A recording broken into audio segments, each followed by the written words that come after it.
Hi there, beautiful souls. Welcome to my channel, Elle's Temple. My name is Elle. I am a goddess guide and tarot reader, and today I am so excited to be getting into a very powerful reading. This reading is going to be all about what is hiding within you. It's the key to living your wildest dreams. So I've already pre-shuffled your oracle cards, and we've also got 3 different tarot decks for each of the 3 piles, and I'll be live shuffling and pulling some cards on camera to see a little bit more of a storyline for each of you. We've got some really powerful channel messages that have come through for each of the 3 piles, so I'm super excited to get into this reading here today. So without further ado, to introduce the 3 piles, if you are drawn to Goddess Sekhmet, strength and self-awareness are her keywords on this card. It's card number 16. You will be pile number 1. If you are drawn to the beautiful Goddess Oya, card number 24, storms and meaningful destruction are the keywords on this card. You will be pile number 2. And card number 3 is Goddess Freya, which is card number 15, and the keywords are warrior, your power, and determination. Okay, my loves, so take a moment to pause the video if you need a little bit more time to tune into each of the 3 piles and see which energy, which goddess is drawing you in, and I will see you in your pile. Okay. Hi there, pile number 1. If you chose the beautiful Goddess Sekhmet with strength and self-awareness, this is going to be your reading.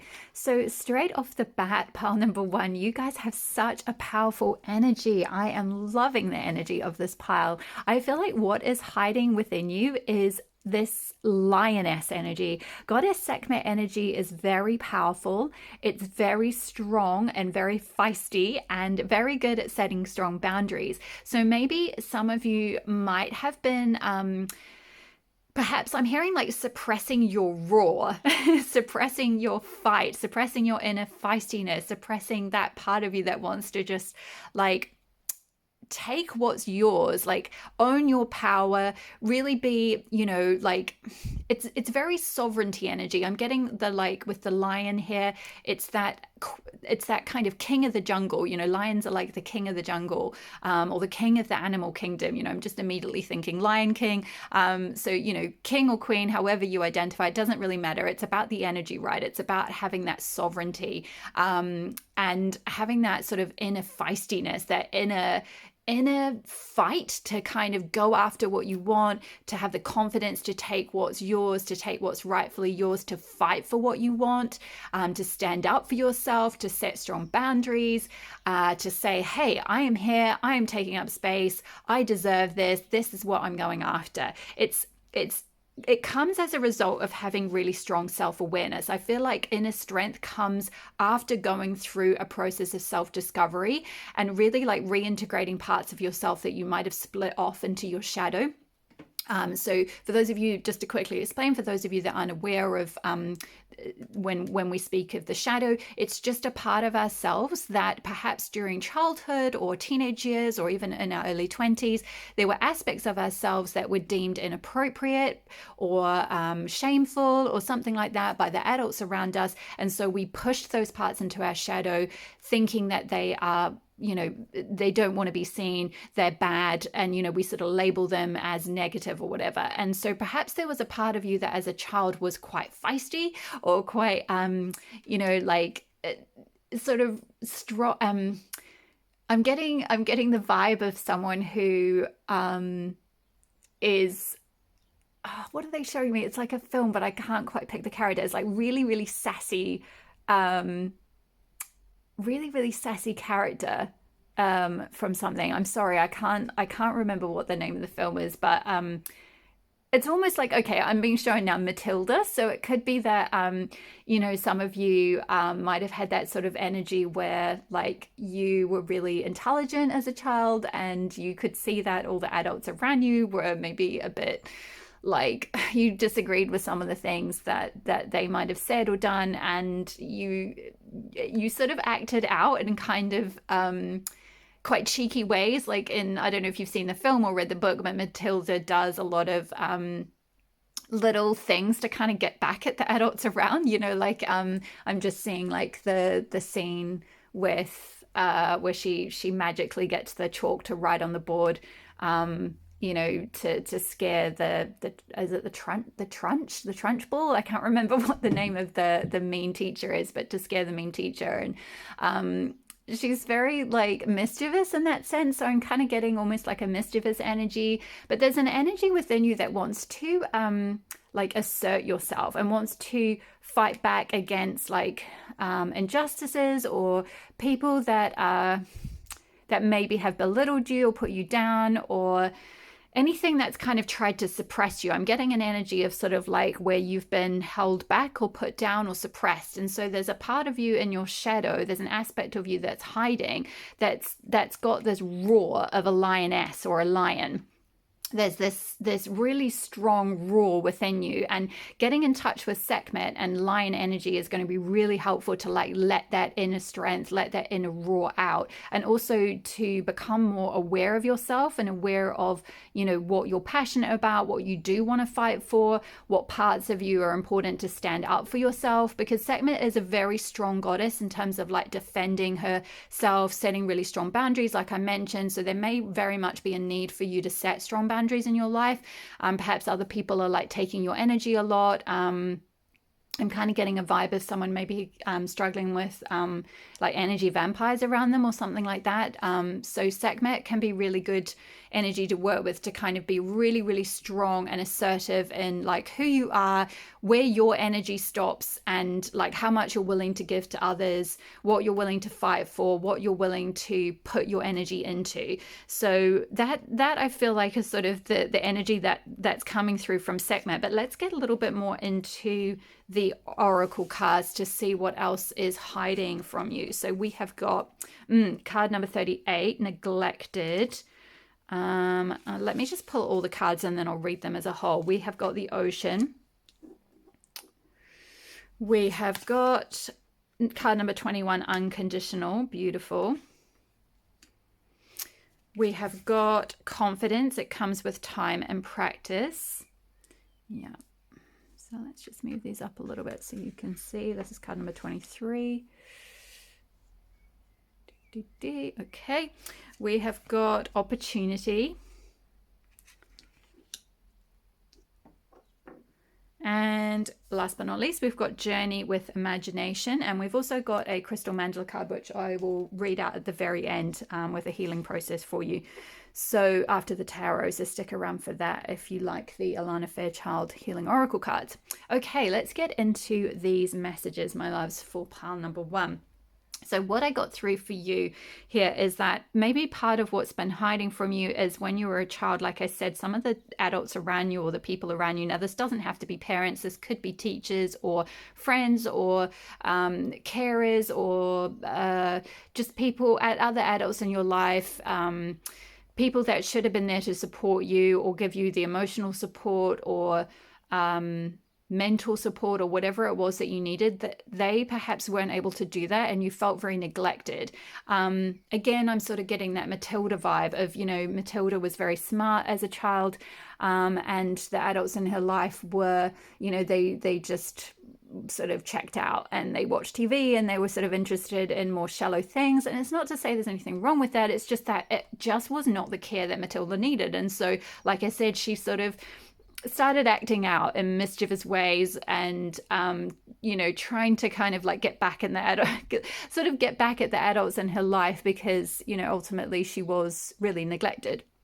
So some of you might identify with that story a little bit, but there is something around neglect that you might have experienced in childhood, and it may be a pattern that's continuing in your adult life with either friendships or with relationships that you're finding you're not quite getting the support that you need. You're finding that you feel very neglected, and I feel like that neglect and that lack of like true encouragement, true support, true unconditional love has taken a toll on your confidence and your inner strength, which is why Sekhmet is showing up and why you were drawn to Sekhmet, because that lion energy, that's very sort of Leo energy, if you like. It's very, the star sign Leo. It's all about shining your light, taking up the stage, being really confident in who you are, being sort of very authentic to who you are, which again comes from being very self-aware. You're able to step into your authentic self when you're really aware of who that is, which can be difficult to do if you've had some kind of neglect, right? So really focusing on like inner child healing and meeting that part of you that may have been neglected. And I'm so sorry for those of you who do feel like you have been through some kind of neglect, especially if it was very severe and if it was in relation to, well, I mean, any need is going to feel like, some kind of neglect. It doesn't have to be physical neglect. It doesn't have to be like adults literally leaving you completely on your own for extremely long periods of time and not meeting your needs in terms of like survival needs and things. It could be at that end of the spectrum, and I'm so sorry if you have gone through that. But also, equally as damaging can be emotional neglect and like psychological neglect, just not being able to meet you where you're at. And for whatever reason, again, we're not sort of here to paint blame on your parents or the carers in your life. They were raised in whatever way they were raised, so chances are they just relived out the same story, the same patterns. There was a lack of consciousness there was a lack of being able to meet you for who you truly were, and see the wonderful special child that you really were. And I feel like all of that has really taken a toll on your confidence in the whole. With this ocean here, I'm getting that you have such beautiful depths to you, part number one. You have so much power. Like the ocean is just, if you think of it as a force, it's just got the most unimaginable depth. There's so much under it. It can sometimes feel a bit scary. If you think of like what's at the bottom of the ocean, it's like there's all these scary creatures, maybe some of you might find like the idea of deep water diving or swimming like really, really scary. But there's a need to kind of do that deep water dive into yourself, like it literally plumb the depths of the ocean is what I'm hearing within you, because there are treasures that you will find within yourself that will help you to find the confidence that you need to go after the opportunities that are truly waiting for you, that are truly yours. And also, once you go through this process of like mining the ocean, like really diving deep and going within and healing this neglect, and finding this unconditional love for yourself, that is so, so key to really transforming your life and being able to live your wildest dreams. And I feel like here with journey and imagination, again, I'm getting that Matilda vibe again. So this might be a very strong message, like for those of you who like that film or that book, to like, maybe connect with that again. It might help your inner child in some way. There might be some message in that film or that book for you. But I'm getting that you were very imaginative as a child, and maybe that part of you was neglected because maybe you might have tried to share some of your like ideas or your stories or something like that, and someone in your family or someone at your school or something was just not interested and sort of neglected that, or like that part of you got neglected, or it had to be like suppressed or left behind because there just wasn't sort of space or time to really encourage and show unconditional love for this imaginative side of you. I feel like this part of you, this part of your sort of like inner child self that is very imaginative, is going to lead to a lot of opportunities for you. And it's something that you will build in confidence. Again, the more you heal this sort of neglected part of yourself and the more you mine those depths to kind of retrieve the treasure, the sort of like lost treasure that is within you. I feel like it's sort of like with these concentric circles that are kind of going at radiating out. It's like at the moment your energy is kind of like this sort of small circle where it's like this person who's kind of enclosing their energy. You can see her arms are kind of around her knees. It's sort of like hugging, keeping her energy in, like keeping her in a light and in a strength, like kind of locked tight inside. And that is as a result of that like neglect or that sort of suppression, or, you know, being told that certain parts of you, especially your voice, you know, it's like, there's no place for that. I don't want to hear these ideas, or I don't want to hear, you know, whatever it is you have to say, or like, you know, sit down and shut up, or anything like that you were told. And so you've kind of like hidden your light under a bushel, is what I'm hearing, or hidden your light under a bush. Like you've kind of like dimmed your light so much, and you're playing so small that it's kind of like trapped within.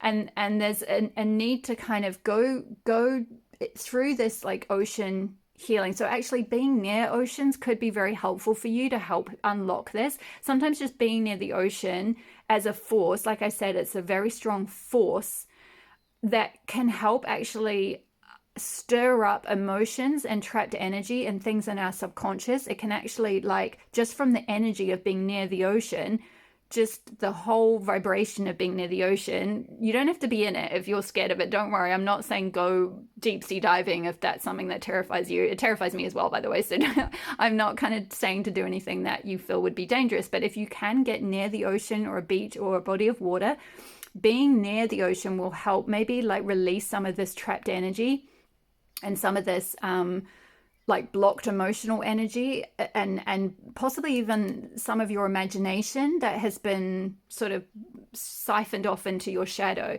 It'll help you get in touch with that. And as you go through that healing, you'll then be able to like radiate your light out like further and further and further and further. Like these ideas will get out into the world. You'll see more opportunities, because at the moment, it's interesting with this particular opportunity card, we've just got this crescent moon here and like a dark night.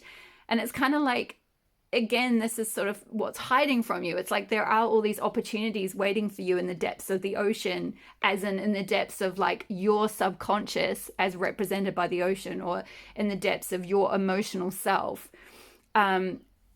There's an opportunity for you, but it's kind of hiding, because the moon in tarot can often represent like things that are not illuminated, or things that are somewhat hidden from us, or things that are in our subconscious waiting for us to access. So there's definitely some kind of opportunity that's waiting for you, and we'll get into a little bit more detail about that with the tarot cards in a moment. But let me just see if there's any more messages that they want me to transmit from these cards. I'm getting as well with 21 and 23. Some of you may be a little bit younger, so you'll have to let me know in the comments below if that resonates, if you are in your early 20s. Or this might also be almost like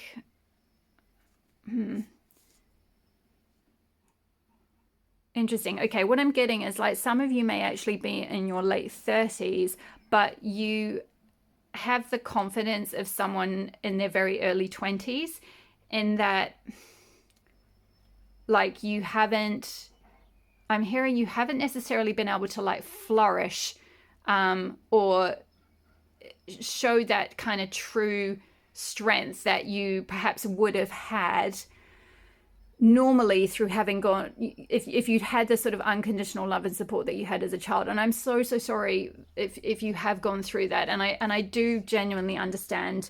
I have, you know, I without going into my whole story, but you know, I didn't necessarily get the support that I would have liked for the type of sort of creative child that I was, and I wasn't necessarily like physically neglected or anything. I had all my physical needs met and everything like that, but there was a level of not sort of meeting that, you know, that sort of inner spiritual side or inner emotional side or creative side as much as I needed actually as a child. So again, it's kind of not about trying to project blame onto someone or anything, but just honoring that process of like needing to go back and kind of meet the inner child where it's at and kind of reparent yourself and regrow yourself up.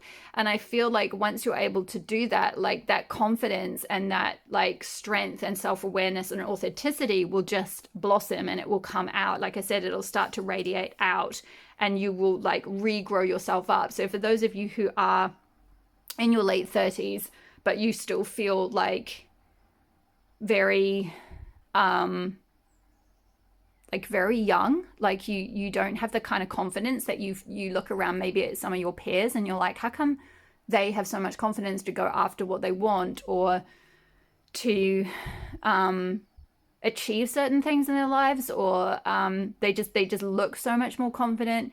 And there's Setman is kind of coming through and saying, like, unfortunately for you, you didn't have that unconditional love and support that you needed to kind of give you that confidence in yourself and your authentic self to be able to get you to the point where you would maybe expect to be at the age that you're at. But also I want to just kind of point out that, like, it doesn't really matter how old you are, because age is a construct, and time is also a human construct, and really you can meet this healing work and come to this healing work at any point in your life, and it's never too late. And you can always do, like, you can always still achieve your dreams, your wildest dreams, because that's what this reading is all about. So it really doesn't I just want to make sure that you're not feeling discouraged or anything right now, like, oh my gosh, I'm behind, or like I like I'm too old or something, and like, oh no, now I have to go and do a lot of healing work. Like, no, it's not like, oh my gosh, you've got to take all this time out of your life to kind of go and do this. It's like, I feel like you're already on that track. I feel like you've already started that process of looking within. And the more that you can do that, and the more that you can sort of heal this neglected part of yourself, the more you'll like retrieve that confidence that's within, that like inner strength, and be able to like, really grow and like sort of grow yourself up to the point that you'll just suddenly have so much more confidence in yourself. And suddenly seem so much more like, almost like mature. And it's not to say people see you as immature or anything now. It's not so much like you have, like you sort of, it's not like you have immature behaviors or anything. It's just almost like your confidence isn't where perhaps it would normally be for the age that you're at if you're a little bit older. And I just saw 40 on the clock. So some of you maybe in your 40s. Shout out to my 40-year-olds. I am in my 40s as well. So yeah, it might just be that like you've kind of always felt like confidence and self-confidence and self-strength is a big thing that you've struggled with through most of your life, and you haven't really understood why.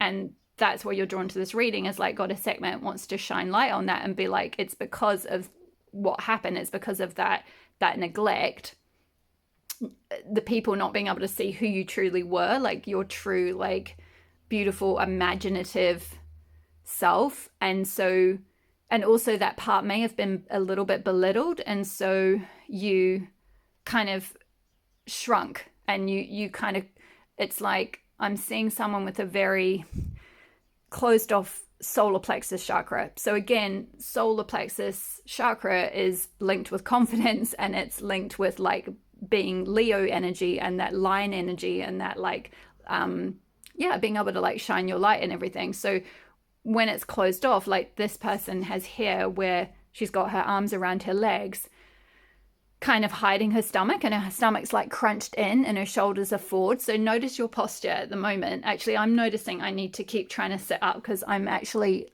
hunching forward towards the camera as I'm picking up your energy. So there's a like a kind of a hiding your light kind of thing. And both of these figures here, they both look, their backs are hunched and they're looking downwards kind of thing, or looking a bit, this person's looking a bit fearful. And they're both, there's a lot of, there's purple energy in both of these cards. So, which is linked with the third eye chakra, which is like your intuition. So maybe that was another thing that was suppressed when you were a child, was not only your imagination, but your intuition. So maybe some of you might have experienced gaslighting, or being told that things you believed in, whether it was like maybe you were quite tapped in and intuitive, and maybe even had sort of certain psychic awareness or something, which many children have, right? But it gets very blocked over time as we're taught to like favor logic. and conditioned to favor logic in our society. So, that could be another part of you that's been suppressed, but there's just a lot waiting for you in your subconscious. There's a lot waiting for you in the depths of your inner ocean to become aware of with that self-awareness. And the more self-aware you are, and the more you can heal that neglect, which you do by not neglecting yourself, right? By not gaslighting yourself, by not distrusting your own intuition, by not suppressing your own voice. There's a need to kind of like not relive the same patterns that were shown to you through your childhood or teenage years or whatever, and like I said, like reparent yourself, like show yourself the unconditional love that you didn't receive. Maybe you were taught that like you're only loved if, I'm hearing like, you were only shown love if you shut up or something, like if you were quiet and demure and like a good little girl or a good little boy or whatever, like if you didn't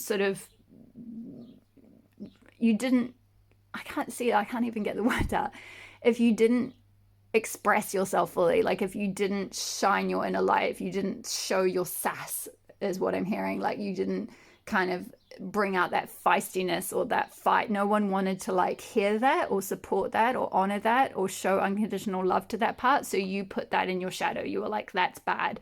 That I shouldn't be bright and confident and sassy and strong and feisty and speak my truth and trust my intuition or trust my imagination. I need to like push that aside.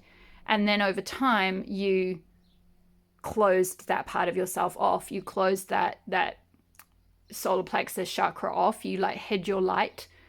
But it's coming back. You can see in this card, there's a light behind her. And it's like, this is the light of your higher self and of spirit, like coming through for you. And it's just, it's a sign that like this confidence is going to come back.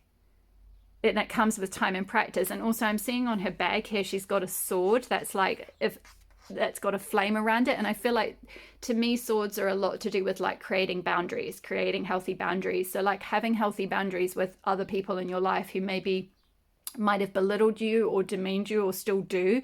It's really important to like have really, really strong boundaries. And you can call on Goddess Sekhmet to do that. You can call on that like inner lioness part to like really stand up for yourself and really, use your voice, like use your roar when you need to, but like channel it in a conscious, constructive way, like in a self-constructive way, not in a destructive way. Because sometimes with that Sekhmet power, when you can first get in touch with it, you can end up, it can almost be so overwhelming that the power, that sort of roar, gets used to like blast things to the point that you can like destroy things in your life with it.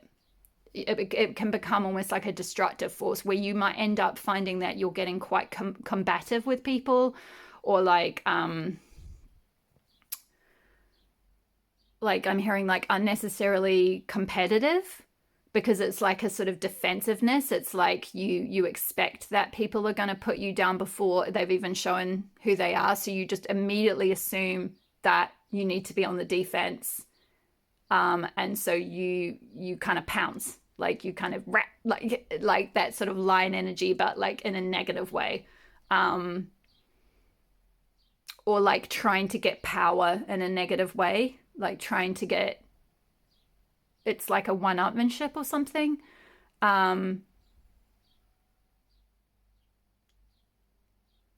Because like true confidence comes from self-awareness, like it says here with Sekhmet, and staying true to yourself and not seeing yourself as better than someone else or worse than someone else. Sometimes with, like, I'm hearing some of you might have been in like a narcissistic empath type dynamic, possibly in childhood or in a relationship or something. And sometimes with those kind of dynamics, you depending on which end of the spectrum you fall on, and most likely you're falling on the empath end, it's like both of you actually have no real inner confidence, because the narcissist believes they're better than others and needs to like take things. So that's that kind of destructive, overly confident Leo energy that's not really born of true confidence at all. And then the unempowered or the disempowered empath, the lacking in confidence empath, before they've gone through this process and found their inner strength, they give all their power away and they see themselves as worse than everyone else. Like they'll often like give everything to everybody else first. Like their boundaries are just like not there. And they just like spill all their power out and give it to other people. Because they like their solar plexus chakra is sort of so suppressed that they don't see themselves as having any power at all. And again, this is probably because of some kind of neglect or something that you were told as a child. And so what might end up happening is, as you're trying to get back in touch with this inner strength and this true inner power and inner confidence, is that you can swing back and forth to either extreme. And as you try and find that healthy middle ground of like a healthy confidence that is born of, like I said, self-awareness, honoring your true self, staying authentic to your values, not seeing yourself as either better than or worse than anyone else. It's like we're all the same, we're all on a journey. Like no one is better than or worse than.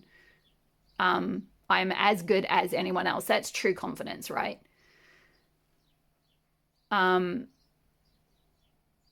It's born of a place of being self-aware and accepting of yourself.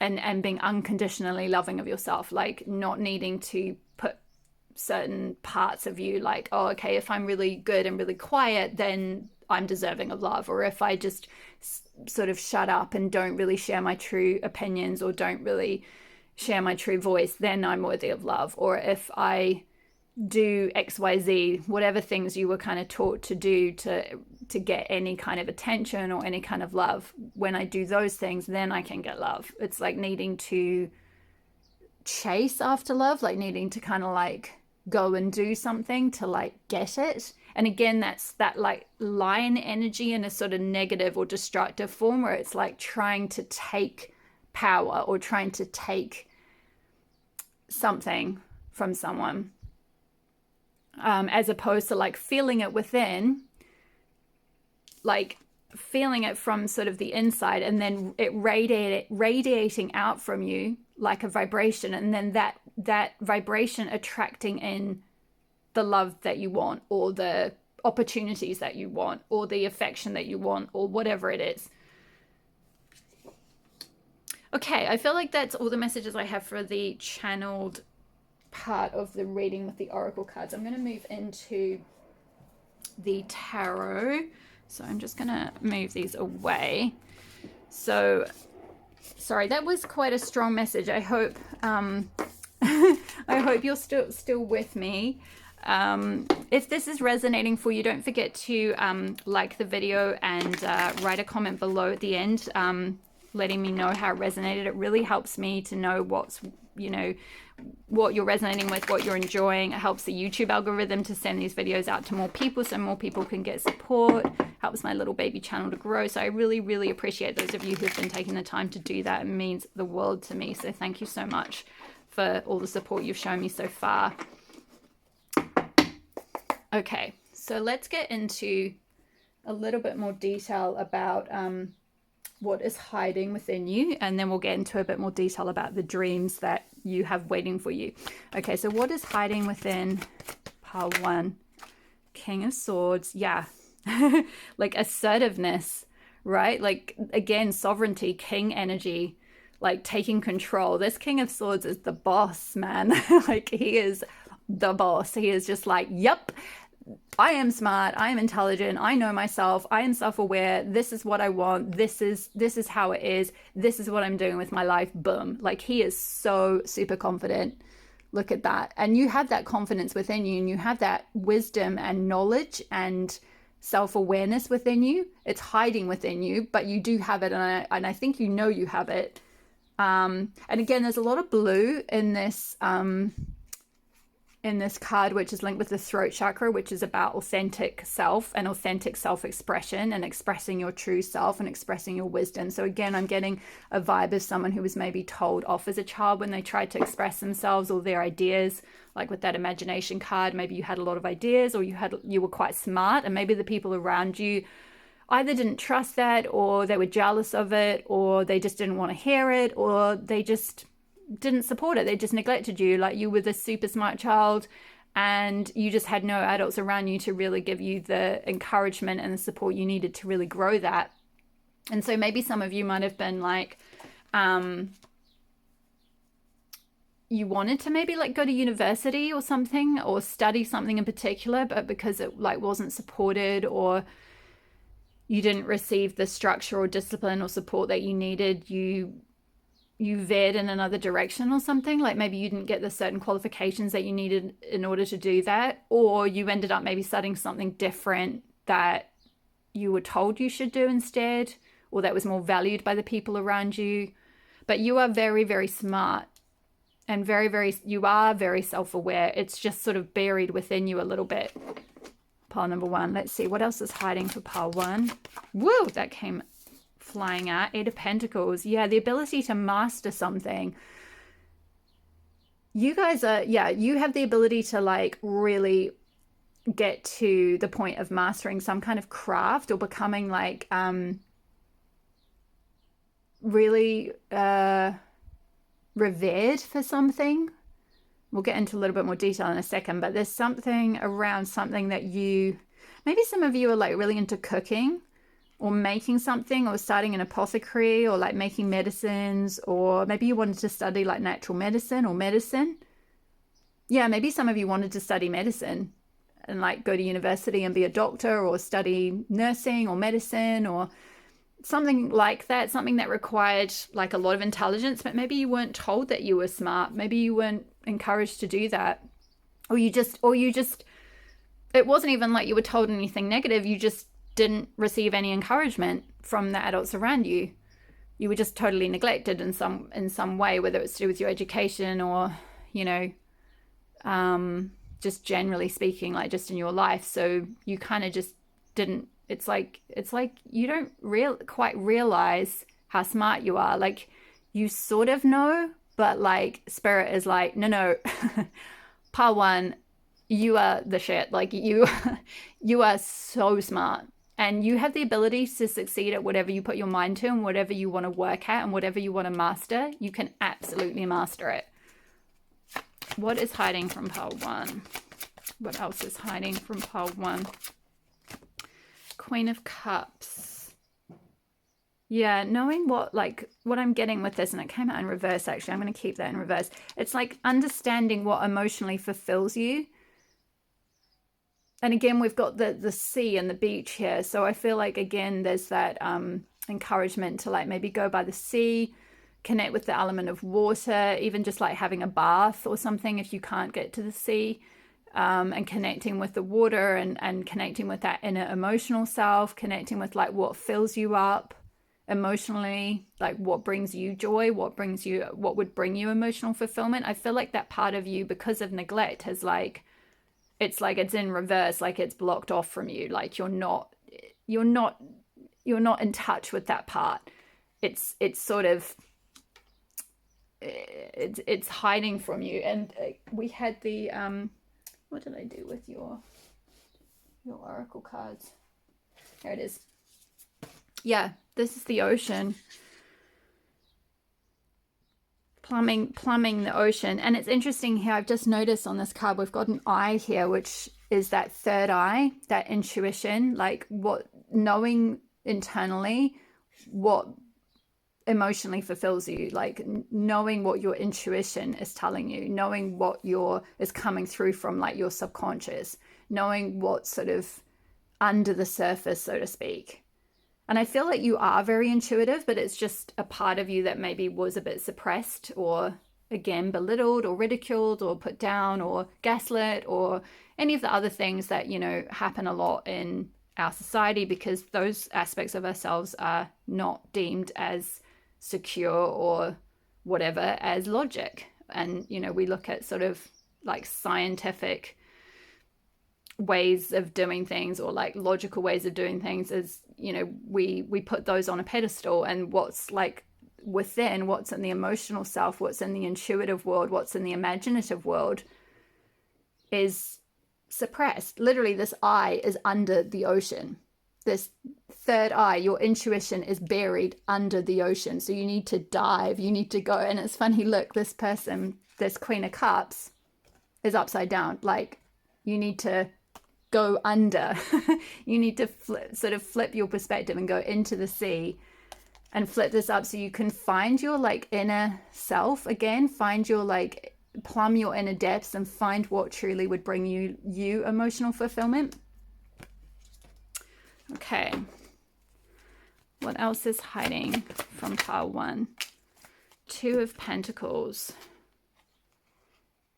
Yeah, I'm getting from this card that some of you are like juggling between 2 selves, or like 2 aspects, kind of like the part of you that's sort of buried and the part of you that you deem as sort of unworthy of seeing the light because of what you might have been told, and the part of you that like actually wants to, the true part of you that actually wants to like shine and come out. And it's like you keep flipping back and forth between like, you have a bit of an idea of what would bring you emotional fulfillment and a bit of an idea of what you want to work hard at and apply yourself to, and a bit of an idea of like, you know, where you want to apply your wisdom and your knowledge, but like you're not quite trusting that fully. So you're on this like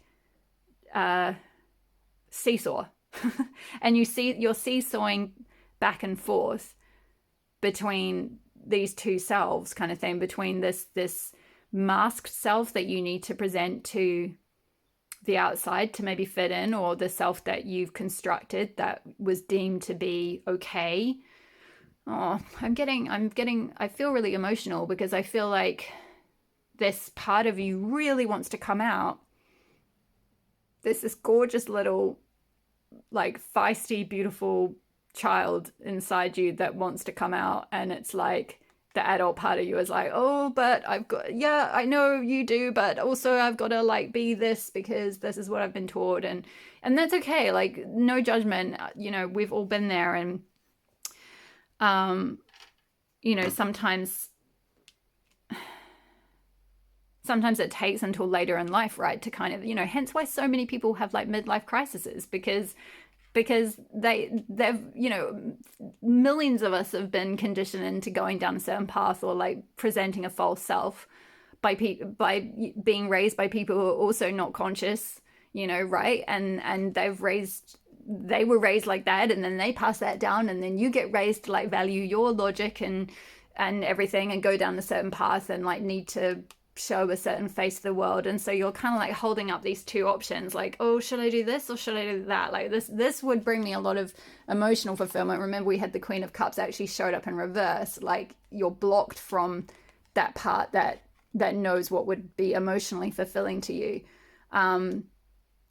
because you're not giving it the full kind of credence or the full like energy that it deserves. It's like you're kind of dabbling, or like you're juggling these 2 sides, and you're on this kind of seesaw, and you're trying to keep like everyone happy. It's like you're trying to keep the seesaw completely flat, but like as a result, it's like kind of no, like ultimately like the real you isn't happy, because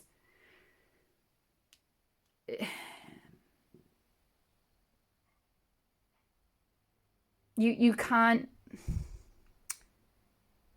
like negotiate that part away. Like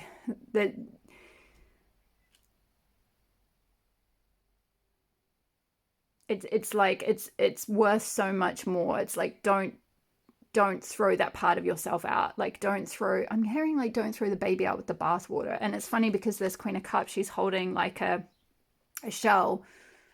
You could see this as like a bath, if you like, a little mini bath with like water in it. And it's like, you've got to nurture that part of you. Like, you've got to nurture that. Don't throw it away.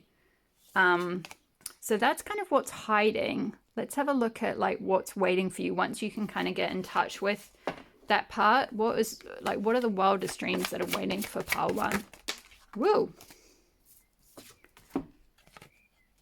Okay, yeah, I feel like some of you might be like searching a lot at the moment, and there's like this safe sanctuary that's kind of waiting for you, like support, love, affection, warmth, abundance, opportunities. They're all waiting for you. Once you can go through this process and go through this sort of like plumbing the depths of your ocean, getting back in touch with your intuition, getting back in touch with your imagination, doing the like inner child healing and finding your confidence and your strength again, then you can like have all the opportunities that are just waiting for you. It's like this person's kind of looking around outside. You can see it's like she's not actually even looking at this house. She's just sort of out in the snow with the lantern, kind of like, where do we go? Like, where do we go? I don't know where to go. Like, there's nothing for me. There's nothing for me in the world, kind of thing. And the little cat's like, maybe try this person. Like, their house looks cozy and warm. Why don't we go in there? It's like Spirit's trying to say, like, you have so much waiting for you, but you're kind of, because of your mindset, because of how you were conditioned, it's like you believe there's nothing for you. Like, you believe in this scarcity of kind of everything, like support. And again, I'm getting so emotional again. I'm getting like, again, from that neglect. It's like you believe that's permeated your belief, and you believe that like the universe has neglected you, the goddess has neglected you, like people and everyone in your life is going to neglect you. Like, there's no abundance for you. There's no support for you because you didn't have that in childhood. And I'm so sorry that you went through that, pile number one. You should not have had to go through that. You should not have had to go through that. But you have the opportunity now to like I said, reparent yourself, be this Queen of Cups for yourself. This is your inner emotional self, your inner child. And it's like, don't throw that part of you out. Don't negotiate it away to favor sort of how you should show up in the world because of how you were conditioned. Reparent yourself, and you are nearly there. Like 10 of Wands is like you're nearly at the top of this mountain. You're nearly at the top of this struggle of this healing cycle. You're nearly there where you can just put all these broomsticks down and just relax and receive everything that your heart desires. Receive all the opportunities that are waiting for you, and they'll be different for all of you. I haven't picked up many specific scenarios because I think this is more of a sort of energy that I'm getting in terms of like any of you could do anything you set your mind to with the King of Swords and Eight of Pentacles. You can master anything you want. So, you'll have to let me know in the comments below how that resonates, what you've been feeling called towards pursuing, because I feel like ultimately, like, you don't need a tarot reading to tell you. Like, you already know what you want to study or what you want to learn. It's just kind of finding the confidence to go after that. It's not like you don't know what your dreams are or you don't know what you want to pursue. You do know. It's just like working at it, mastering it, working hard, taking steps, like doing little bit by little bit by little bit, like by little bit each day. And like it says, like over time, confidence comes with time and practice, and like also setting those boundaries around like not listening to any naysayers around you, setting healthy boundaries of like shutting out anyone who's not going to support you, because you don't need that energy in your life. There is a lot of support that's waiting for you. There's a lot of warmth and nourishment and nourishing community and abundance that's waiting for you, but it's like you can't quite see it yet.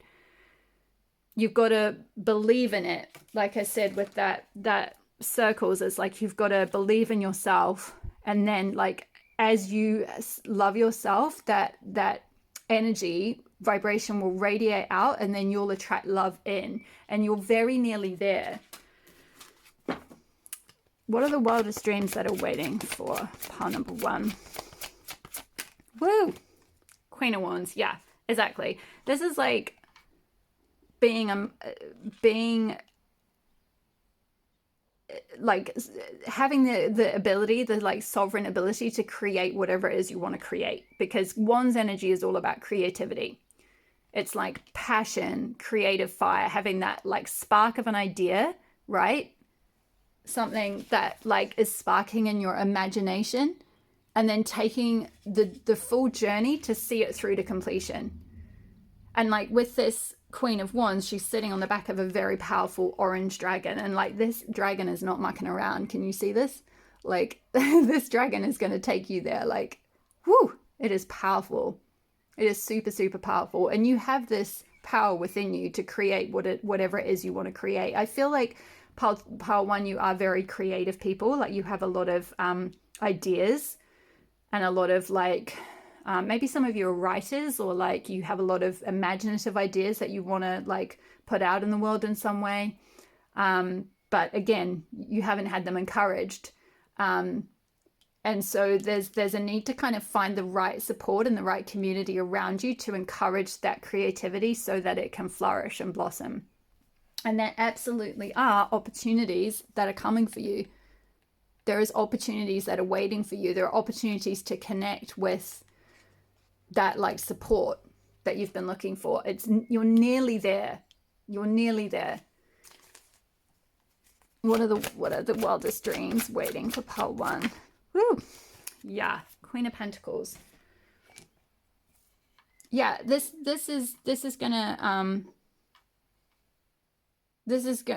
creativity, these ideas are gonna bring you the abundance that you're looking for.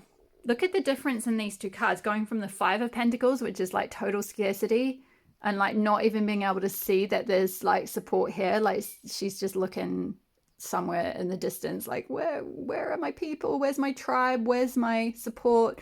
Where's the money? Where's my abundance? Like, it's just, I'm struggling to, like Queen energy, sovereign energy. She's on her throne. She's got a treasure chest full of money. And she's got a crescent moon on top of her head, which I feel like is saying like she is ruled, this Queen of Pentacles is ruled by her intuition. She's ruled by, yeah, she's ruled by her third eye. She's ruled by her intuition. She knows what is best for her. And like I said, it's like, you know what is best for you. You know what you want to study. You know what you want to master. And this is going to give you the support and the stability and the security and the money and the house and the land and the whatever it is that abundance looks like to you. And that's, again, that's different for everyone. For some of you, that's like, you know, I don't know, like a pension and like all that kind of long-term stuff. For others of you, it's like just being able to get off the street and get in a home, right? Like, some of you might be struggling to find a house or something, you know, to find somewhere to live. And it's just coming out from being stuck out in the cold, like, you know, struggling to meet any material needs, struggling to meet any survival needs, to like being in this queenly energy where you can fully support yourself, you know, day to day. So it'll be, I'm picking up a whole spectrum. It'll be different for all of you, but we're finishing in fact, we've got 3 queens here. Queen of Cups, so emotional fulfillment, Queen of Wands, creative fulfillment, and Queen of Pentacles, like stability and security. And you've got all 3 queens. So you have, and again, this is just energy, so we all have masculine and feminine energy within us, so it doesn't matter how you identify. You can still have Queen of Cups, Queen of Pentacles, Queen of Wands energy, however you identify. It's just, that is that power. That is the power. Sekhmet is very, very powerful. That is the power that is waiting for you. Yeah, I feel like that's all the messages from the tarot. Whoa, that was a powerful reading. I'm going to finish with your Crystal Mandala Oracle. The messages from this deck are quite long, so I may not read the whole thing, but I'll hold it up to the camera so you guys can do it in your own time. But the card we got for you is Archangel Aniel and Pink Calcite, Acceptance. Yeah, so pink is the color of like unconditional love. Right, and we had unconditional love here. So pink calcite could be a really good crystal for you to help you tap into unconditional love energy and self-acceptance. But there's a real need to accept who you really are and what you really want to do, so that you can actually take action and like push through that stuff that's like holding you back, put down those burdens and like go after what's going to creatively and emotionally fulfill you. So let's read some of the message for acceptance. So this is card number 3. Okay, so we bring you the gift of acceptance. Rather than encouraging a situation to remain the same, the gift of acceptance empowers you to move through an experience, uncovering the opportunity for personal growth and spiritual development that may be at first hidden behind a challenging set of circumstances. Resistance prevents you from being able to see the truth and grow through the opportunities that life brings you. Yep, what did we say about opportunity? Exactly. I love that. Acceptance is necessary for you to be present rather than in resistance. When you are present, you can see what is happening more realistically and you become able to respond to it with awareness. Then you shall grow and obtain more power and wisdom through that process, whilst you also become capable of receiving the divine assistance that will come to help you through any difficulty. Yeah, that's exactly why this 5 of Pentacles came out, is like divine assistance is coming. Like the next card after 5 of Pentacles is 6 of Pentacles, which is someone like handing out support to someone who's in need. So whether it's like emotional support, material support, financial support, whatever it is, it's like that is coming to you. You are going to move past this scarcity situation. So, and this card has just confirmed that. So I love that. Even if a situation seems challenging, your acceptance is the key to transforming it. It brings relief to your heart. It empowers you to take the step forward on your spiritual path that life is presenting to you. Through that step, new opportunities will arise. When you trust that no matter what appears to be, it is safe to trust that life is supporting you to manifest your divine potential, acceptance becomes easier and feels more natural and more joyful. It can seem like self-preservation to resist a situation that appears to be unpleasant or undesirable. It might be a relationship that cannot grow with you and must therefore end, lest you both end up hating each other and destroying any good feeling between you. Or it could be an opportunity that seems to be denied to you. Yeah, what did I say about with this opportunity card? That it's like hidden, like with that crescent moon and the dark night. It's like you're not seeing the opportunities that might be waiting for you. So yeah, it could be an opportunity that seems to be denied to you, yet you are sure it would be a perfect step for you on your divine life journey. No matter whether the situations in your life seem to be supporting you or whether the timing of life seems to coincide with the timing you think would be best for the unfoldment of your dreams, it is safe to accept what is happening. The universe only ever closes a door to you if it would not lead you to where you most need to go. Sometimes acceptance can seem foolish, as though surely you must fight for what it is you want. It is true that you would need courage and determination to walk your path and overcome obstacles in life. To grow requires strength of body, mind, and spirit. Yet there is a difference between fighting against life and growing through the challenges it presents. Without trust, you may end up putting energy into fighting against the very situation trying to help you. It is wiser to accept what is happening and then ask, how can I best respond to this?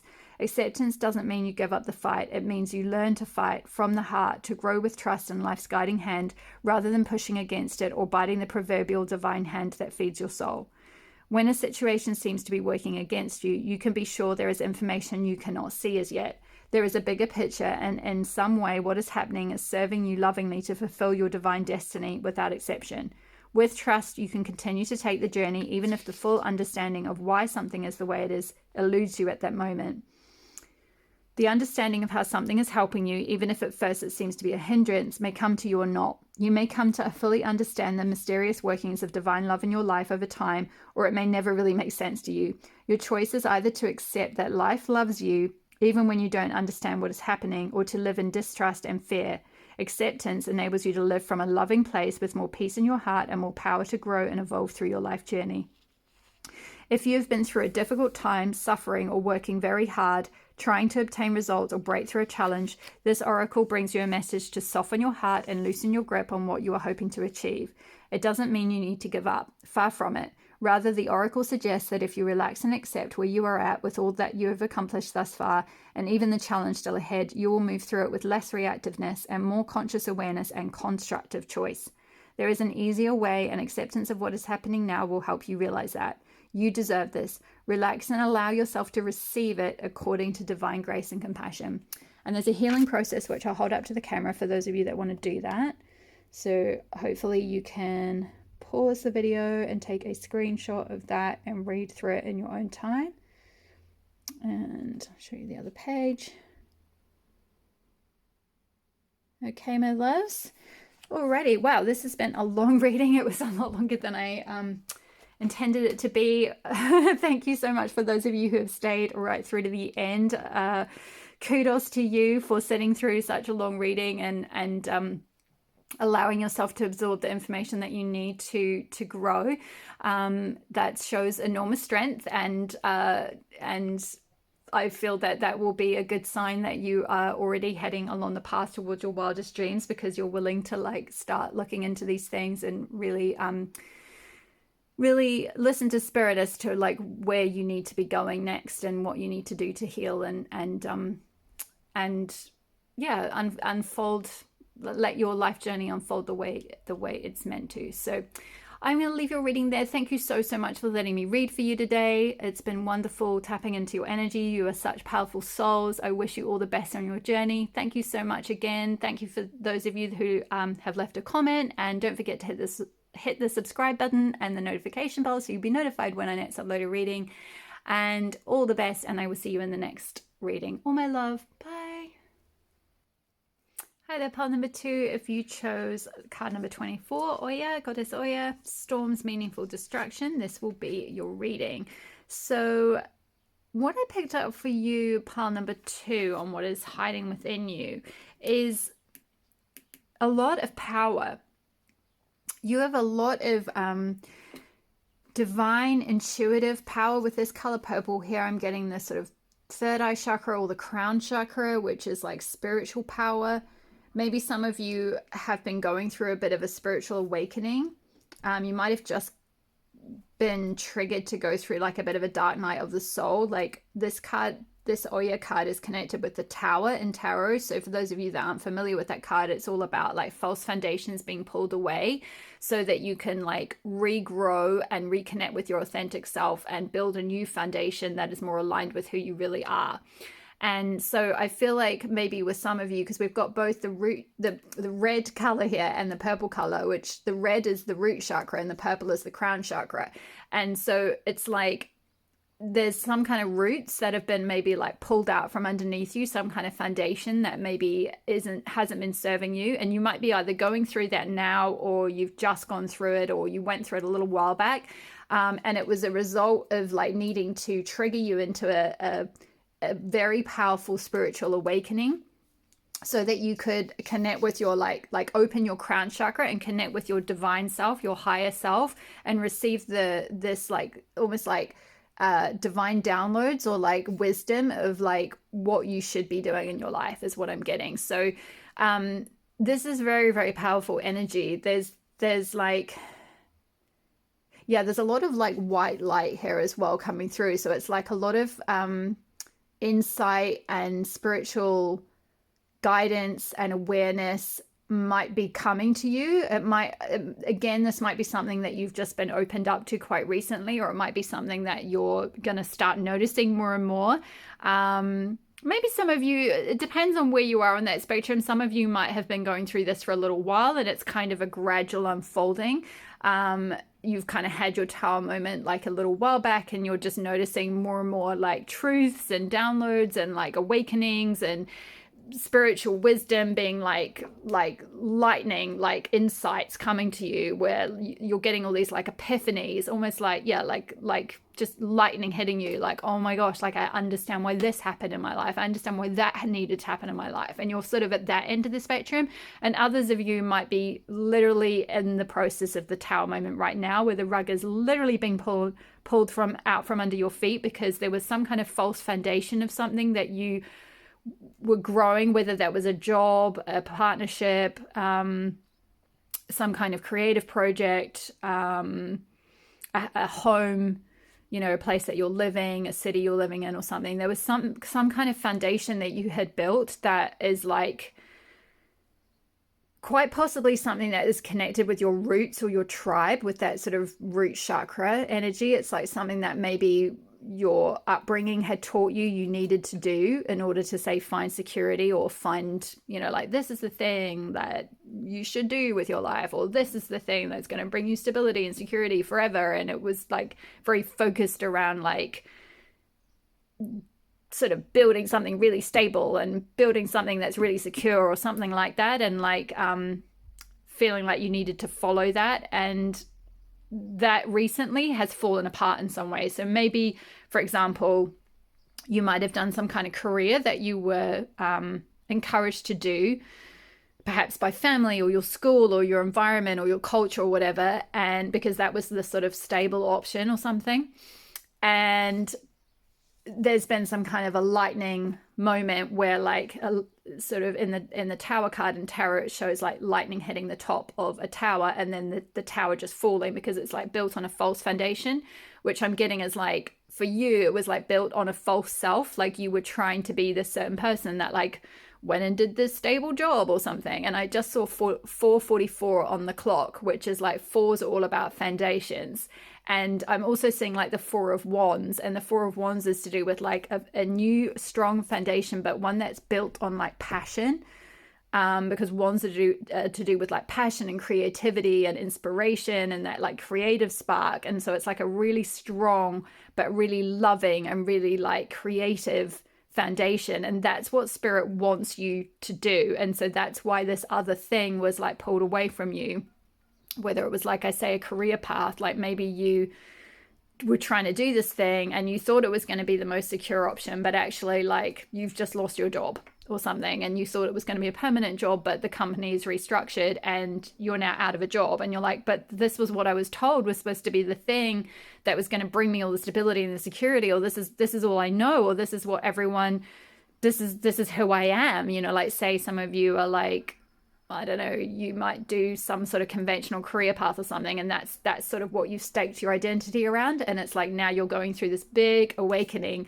where you're like, actually, like, spirit's coming along and your higher self is coming along, waking you up and being like, nope, sorry, you thought that was the path, but like actually we're going to lovingly redirect you to something that is like far more you, far more authentically you. Like your higher self is going to come through and guide you. It's like this destruction, this ending had to happen. This is what Oya does. She's very like the goddess Kali, where it's like the energy of like needing to destroy something, and it seems crazy and it seems unfair and it seems like this meaningless destruction at the time. Like, why has everything fallen apart in my life? But like it's actually coming from a place of love, because it's coming to redirect you towards something that you are really meant to do, that is so much more aligned with your true self. So let's get into the oracle cards to see a little bit more about what is hiding within you. So we have got Tantric, card number 11.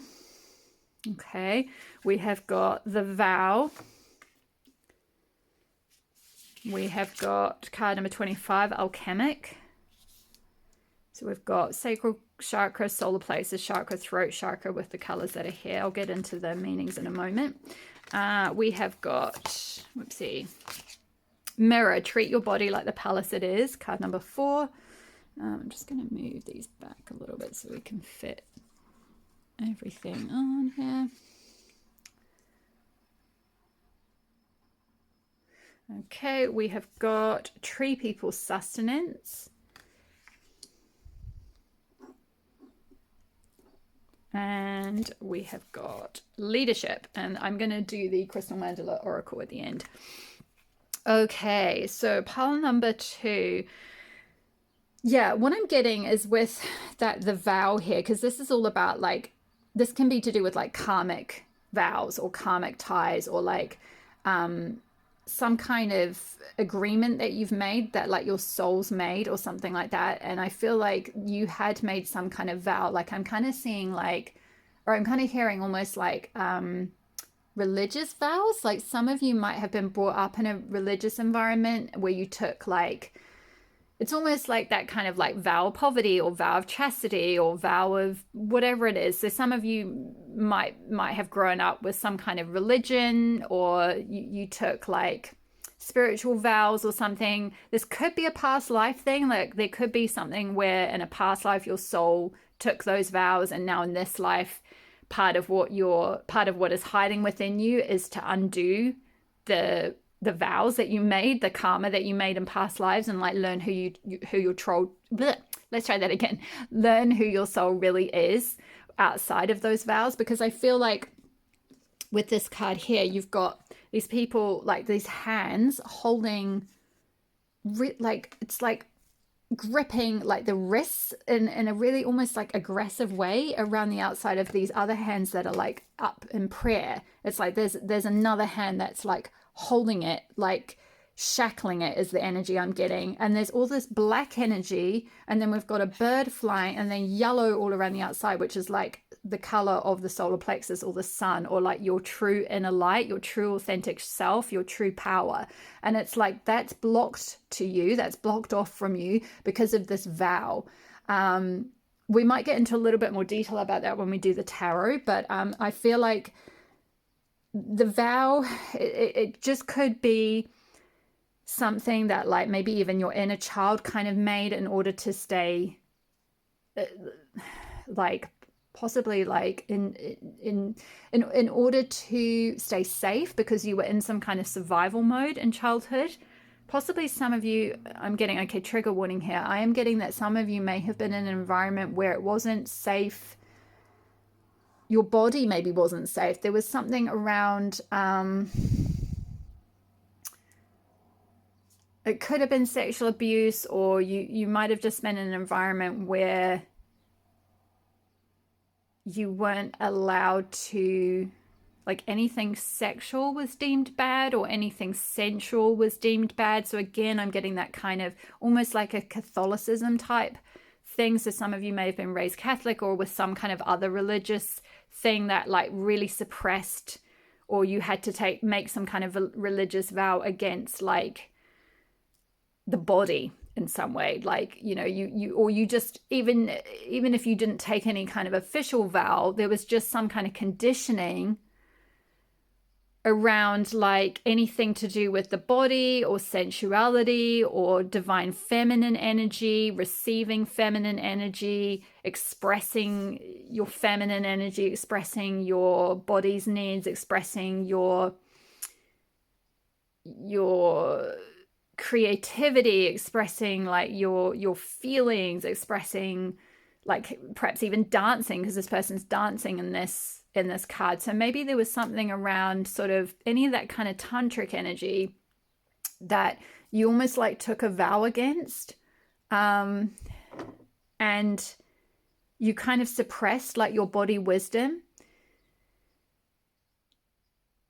And also possibly as well with sustenance here, it's like maybe, again, because the body was deemed as like maybe bad or evil or something like that, it's like you weren't able to truly give yourself the like nourishment that you craved in every form, whether that's like food, whether that's like sexual or sensual nourishment, whether that's like emotional nourishment and sustenance, like just all forms of like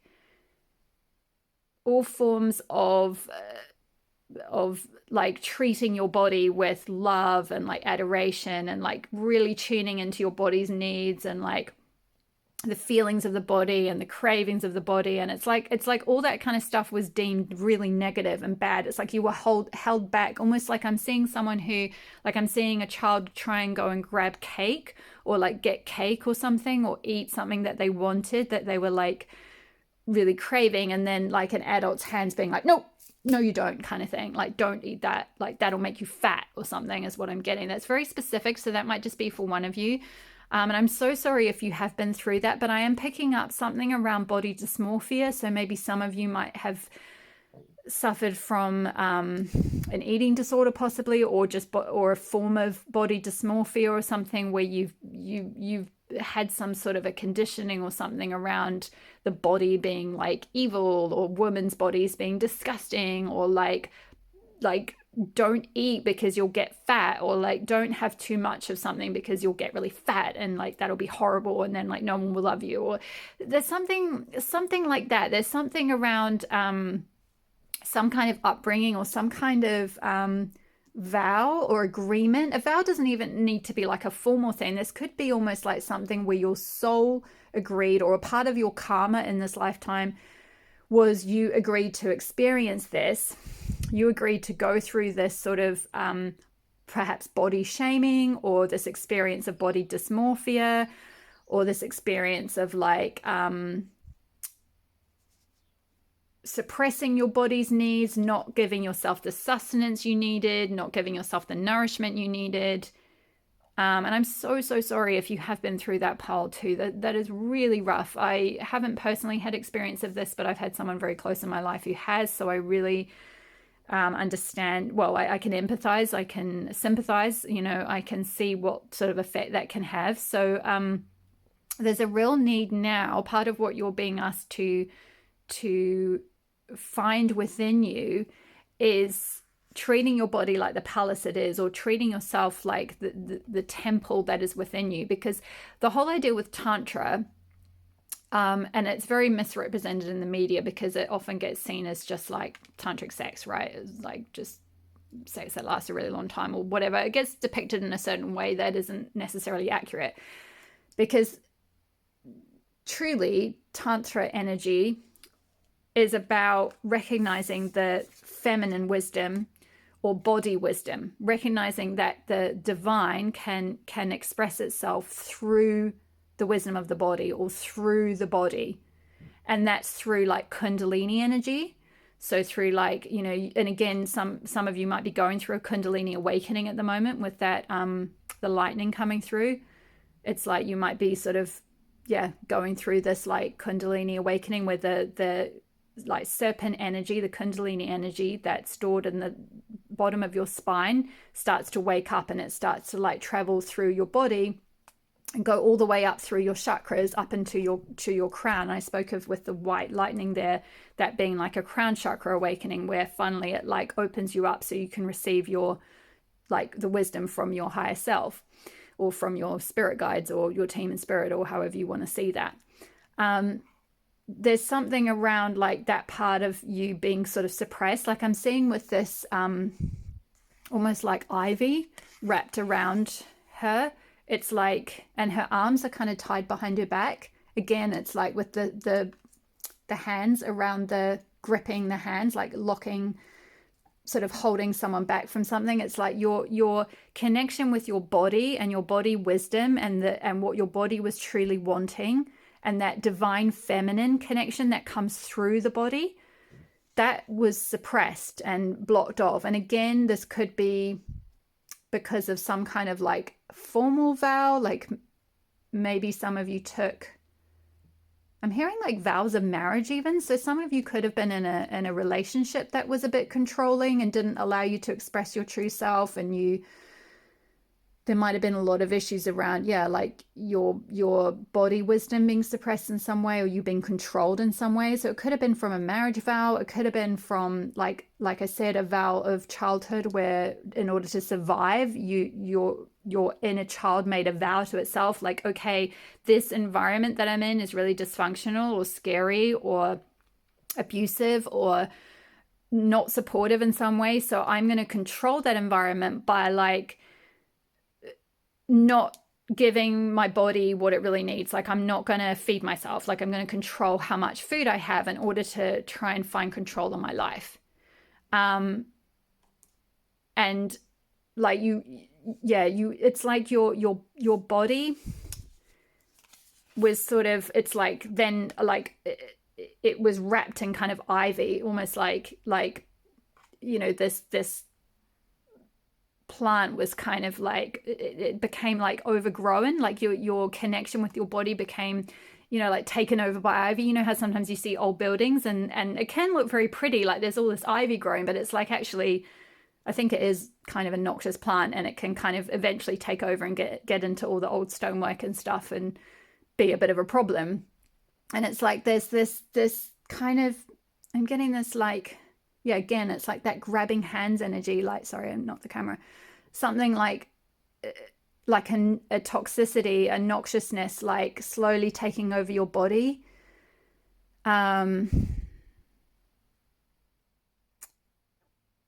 and it meant that you didn't like give yourself the sustenance that you needed, and you didn't treat yourself with like the love that you really needed. Like with that mirror, treat your body like the palace it is.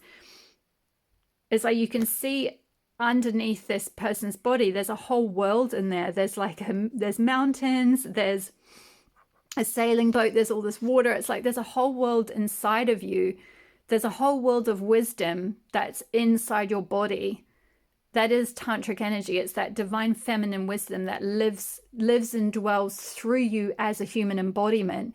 And it's like there's this sort of spiritual conditioning that you receive, maybe, that is very ascetic, in that it teaches, and pretty much all the Brahmanic religions teach this, that like, because it comes from that classic like Adam and Eve story, right? Like Eve as a woman was bad, and she like seduced Adam, and so women are bad and women's bodies are evil, and like they are the root of all evil. And it just goes back to that myth. And like, you know, and then it permeates throughout like society, even like to the point that we see our bodies as disgusting, or like, you know, as evil, or as like gross, or like, you know, they shouldn't, you know, like especially if you have a very sensual body, or a very like like feminine body kind of thing. I'm getting like, you know, very pronounced like feminine features. You might have been taught to like really hide that, or like that is really gross, or like shameful, and like not, yeah, it's like you can see this person, this card, like, you know, the hands behind, like sort of stuck, sort of trapped behind the back, like tied behind the back almost, and then sort of trapped in this like ivy. And it's like that's the conditioning that's around you, like treating you as like, making you see yourself not as this beautiful, like not treating your body as this beautiful palace that it really is. Maybe dancing could be really useful for some of you to help release some of that like trapped energy that's trapped in your sacral chakra, because the sacral chakra is all about like creativity, the creative spark, your like your sexual spark. It's like, in order to tap into your creativity and your creative wisdom, you need to tap into that sacral chakra. And you can do that through like movement, through like any kind of sensuality, anything sexual that can really help awaken that Kundalini energy and like release it. So any kind of dancing is really, really, really good for this, to like help heal this. I see some of you just really like dancing with abandon here, like woo, and it's like there's all these birds flying, like it's just like freedom, like the importance of like freeing this like trapped self, and like letting yourself go, and just being like, yeah, like, you know, it doesn't matter what I look like, you know, it doesn't matter if I'm tall, short, fat, skinny, you know, whatever size I am, like, you know, that's not important. I need to shine my light. I need to show my joy. I need to like show my creativity. I need to just move, you know. It's like really re-embracing that self is so important. That is going to be like the sustenance that you need. And I'm getting with tree people here that maybe going out into nature could be really healing for you as well, like connecting with like the trees, connecting with the woods or the forest if you're able to get into that.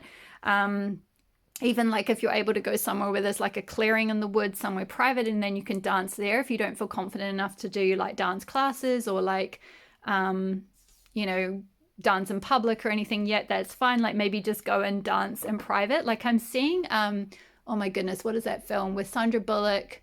I think it's called The Proposal, and it's where she's like this really tightly laced publishing, like lady boss kind of thing. And she, I can't remember the whole story now. I saw this film like years ago. But anyway, there's a scene where, I can't even remember the guy's name. Is it Ryan Gosling is in that film? No.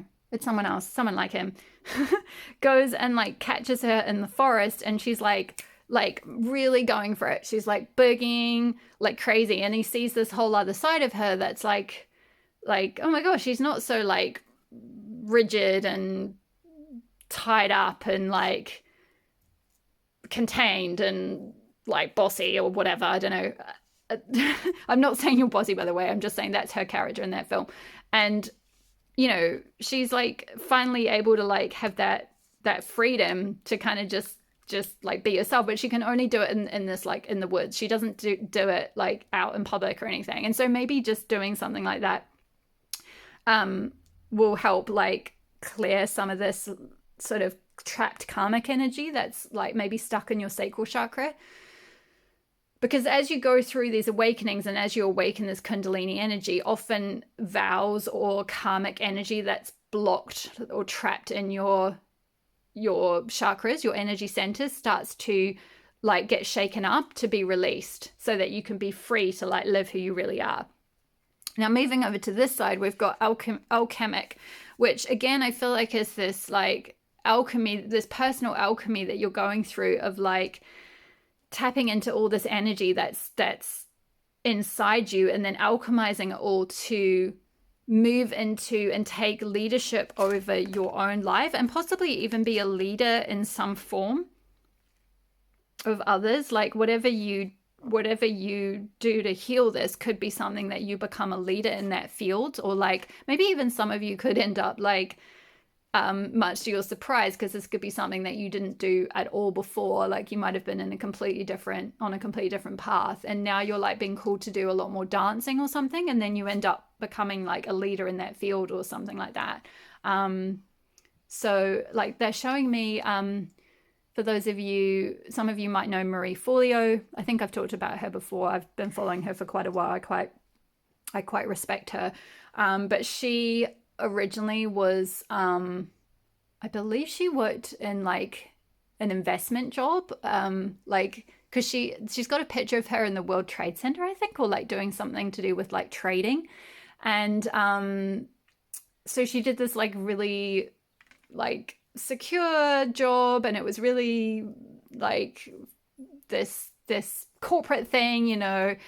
And for those of you that follow her, you might know from her videos she's really creative and wacky, and like, you know, and she ended up leaving that job and going and doing like dancing teaching, like dance or fitness instructing and teaching, and did like dance instruction videos and became like a Nike dancer and ended up traveling around the world doing that. And then she eventually got into coaching or something. And yeah, I don't know why, but for some reason they're showing me that. So that could be a useful role model or something, but just, or even just for that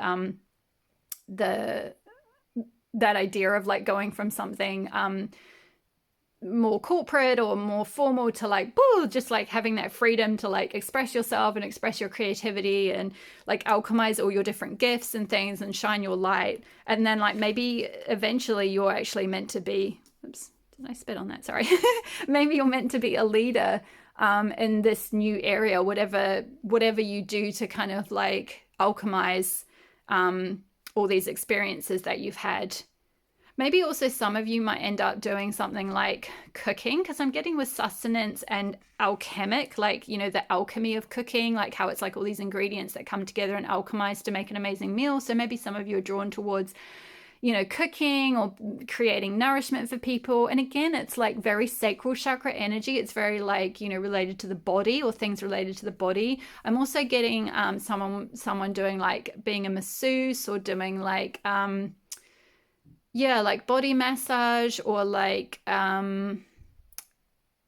something where like you might be working with people to help them do like somatic release, like helping them release trauma through doing like some kind of embodiment work. Maybe some of you might be doing yoga or yoga teaching, helping people get back into their like, raise their Kundalini energy and getting back into their like tantric energy, their embodied wisdom, you know, because yoga is about yoking mind, body, soul, right? So it's about also encouraging the wisdom that comes through the body.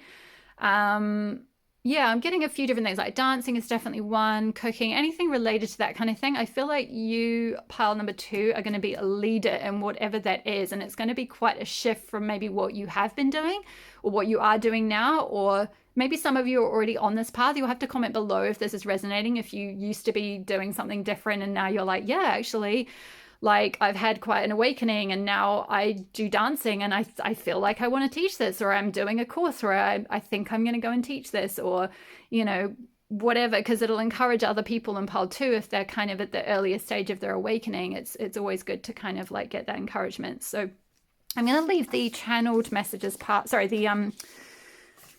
oracle cards part there, and then move on to your tarot, and then we've got the crystal mandala oracle to finish up with. So stick around if you would like to receive that healing. So let's go into we've got the Intuitive Night Goddess Tarot for you guys. So don't forget to leave a comment below if this is resonating for you. It just really helps my little baby channel to grow, and it helps me know what content is resonating for you.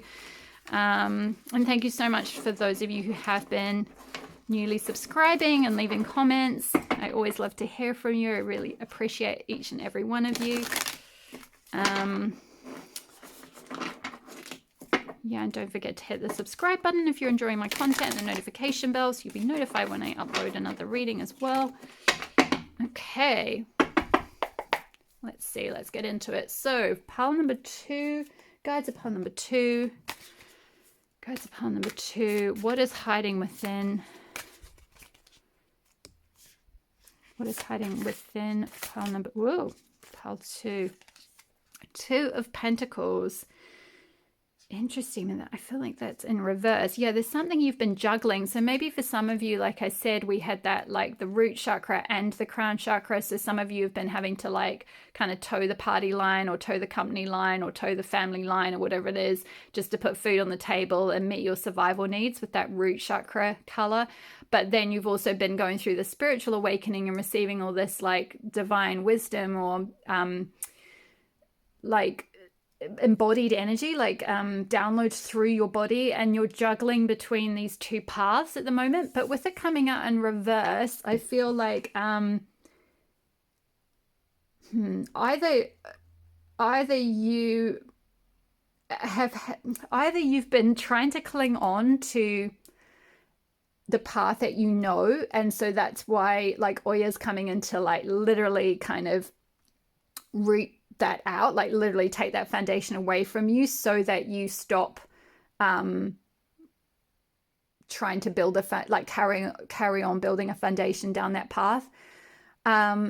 Or for some of you, this is saying that the time of juggling is coming to an end, and you won't need to juggle these 2 things anymore. It's like that's gone now, and you can just focus on this tantric path, or this embodied path, or this yoga teaching, or this healing work, or this cooking, or whatever it is that you're being called towards doing. So let's see what else is hiding from pile 2.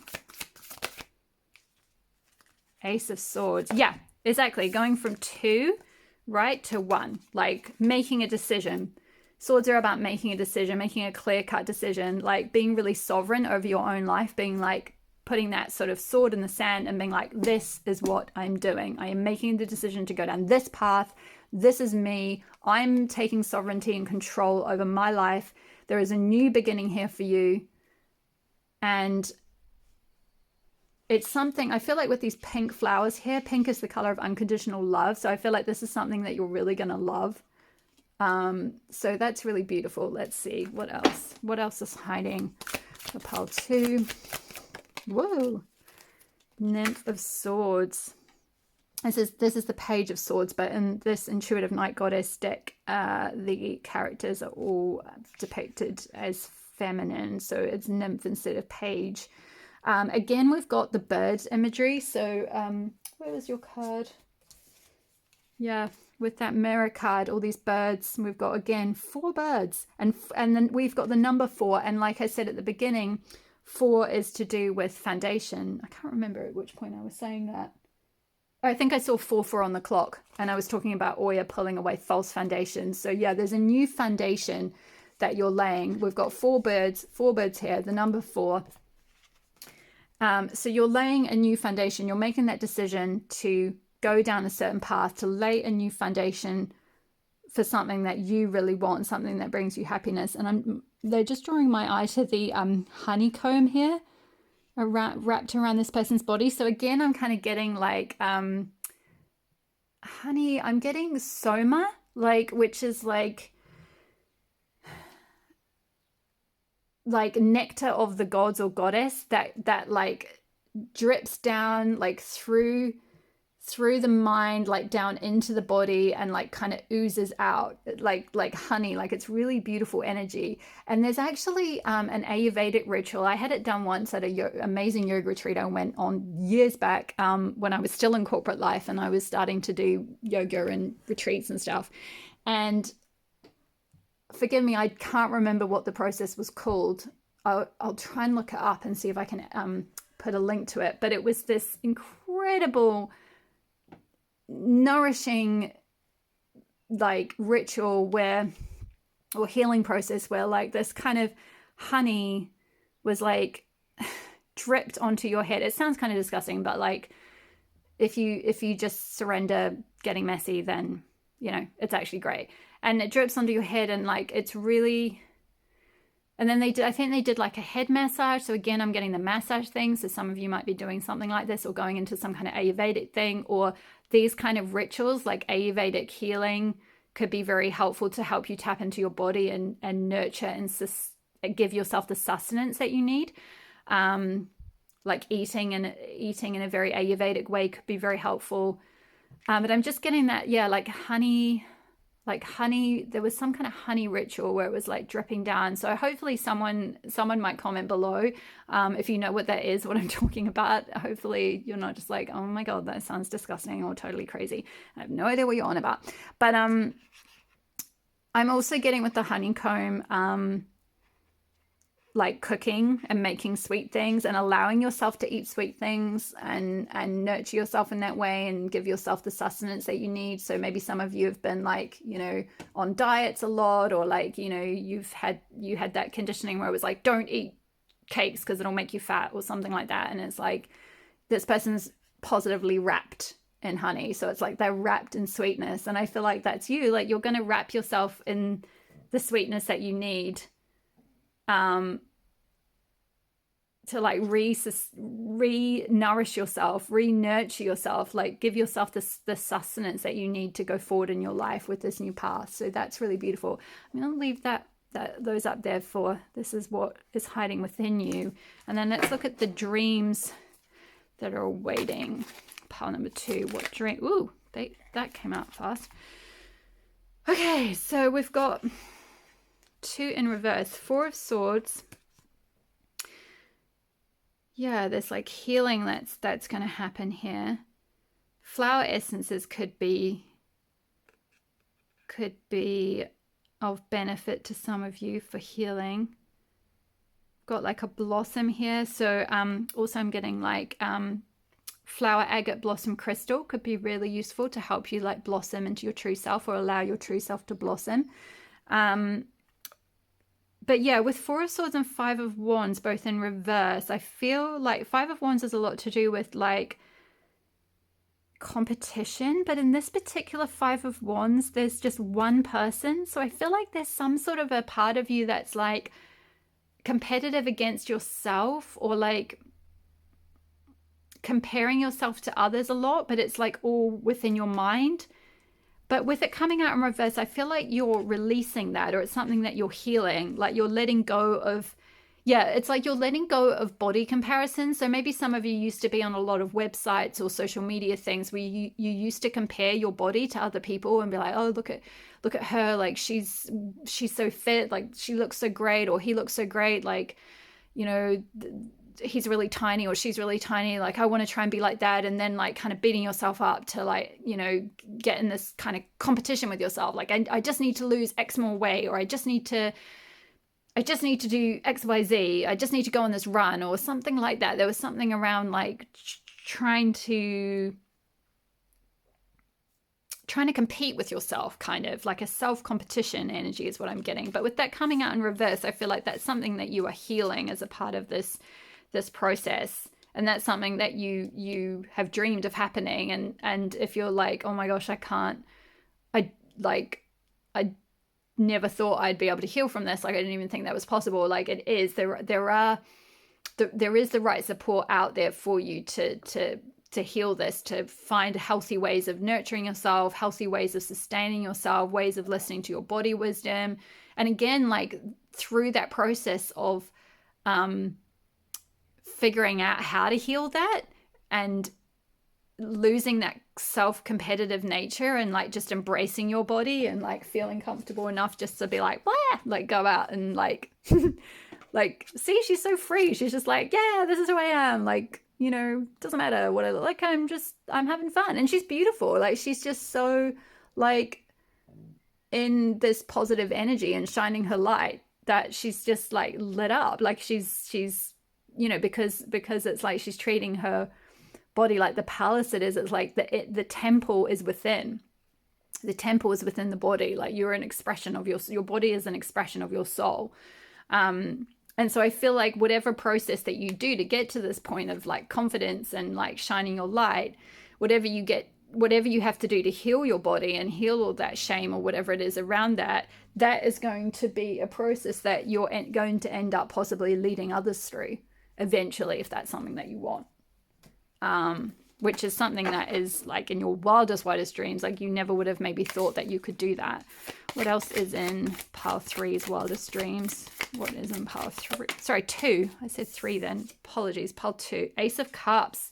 Beautiful. So we've got Ace of Swords and Ace of Cups. And I'm going to move these to one side and put the 2 aces here under each other. So we've got this decisive new beginning and what you want to follow, making a decision about how you want to think, how you want to act, what you want to go towards, taking sovereignty over your life, taking control over your life and your mind.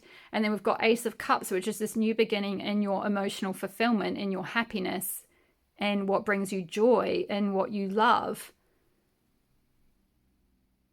And like, again, I'm getting sort of blossoming energy. Like out of this cup, there's just all this like ferns and leaves and flowers and oh, it's just beautiful. And there's a lot of green, which is the heart chakra, which again confirms this is something that you really love, and blue, which is the throat chakra, which is like authentic self-expression. So you're going to be like having this new beginning and truly expressing your authentic self, which is really, really beautiful.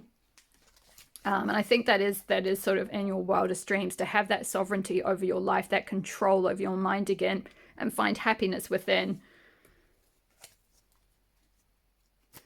What is in pile 2's wildest dreams? Woo! Nymph of Pentacles. Yeah, again, this person's kind of dancing in this energy. So I feel like even though this is Pentacles energy, which is to do with perhaps more like materials things or stability or security or you know, financial things maybe, or your job or something, and it may well be that, you know, this is something that whatever this new beginning is or whatever that healing process is, you end up doing that for money, right? You end up doing that, you know, this person's holding this huge ass coin here, like, yeah, like, look at me, I got my bag, I got my coin, like, I made money, like, I can do this freedom stuff, this fun-loving stuff, this tantric stuff, this body stuff, this dancing stuff, this cooking stuff, whatever it is, this sort of other way of living, I can do it and still make money from it. And we've got Jupiter, the planet Jupiter in the background here, which is about expansion and like growth and luck and opportunities. So it is confirming that whatever this new start is, and whatever this thing that you're really yearning for that will bring you emotional fulfillment will also bring you the stability you need. And we've got, again, the color red here, which, like I spoke about at the beginning with the red dress on Oya, is the root chakra. Which is linked with like your foundation, your stability, your security, you know, your tribe, your home. And there's all of that kind of around her, but she's dancing. See, so it's like, she's got that, she's like really free. And sorry, I'm using the pronoun she, but like however you identify, I apologize.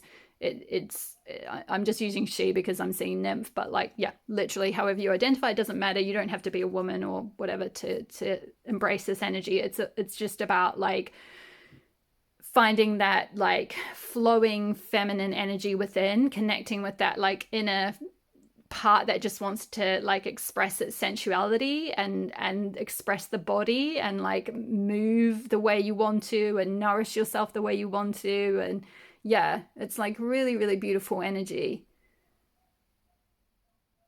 Interesting. I'm just being shown like with the Oya card at the beginning, we had Oya's wearing red, but there's purple behind her. And in this case, this nymph is wearing purple, but she's got red underneath her. So it's like there's a flip where like you end up like embodied and embracing your like spiritual self, like your true self, and creating a new foundation with the red, creating new roots that support you doing this, like what lights your spirit up, so to speak. It's like you're flipping from doing the kind of towing the line, like I said, like doing the corporate thing maybe, or whatever it is that you've been doing that hasn't been maybe fulfilling you to the same extent. You're flipping the switch. So I love to see that. That is amazing energy. Okay, so let's get into we'll finish off with the Crystal Mandala Oracle. So the card that we got for you was the Heavenly Mercy, Angel Uziel, and Smoky Quartz. So I'm going to read the message. I won't read all of it because those of you who've been on my channel for a while know the Alana Fairchild books, I love them, or the Alana Fairchild decks, I love them, but the messages can be quite long. So I will hold up the healing process and some of the message to the camera so you can do it in your own time. But I'll just read the intro, I think. So we bring you the gift of heavenly mercy. As you grow spiritually, your energy field becomes more substantial. Your thoughts and actions carry more karmic weight in the world. As your power increases, your ability to do good increases too. Your positive words can have a potent effect on others. So too can the very human moments where you may be having an off day and unintentionally respond to another in a way that is not unconditionally loving. We do not want you to be afraid of becoming powerful. We know that most often you are going to make a positive contribution with your power. We also know that sometimes you will wish you could undo a choice you have made and its effect. To help you, we offer our karmic protection where the destructive impact of your actions is softened and the positive effect of your actions is enhanced. As you grow in power and impact, our gift of heavenly mercy will surround you, aligning your actions with divine will and blessing you, and all affected by you with divine compassion. So let me just see what they're guiding me to read out.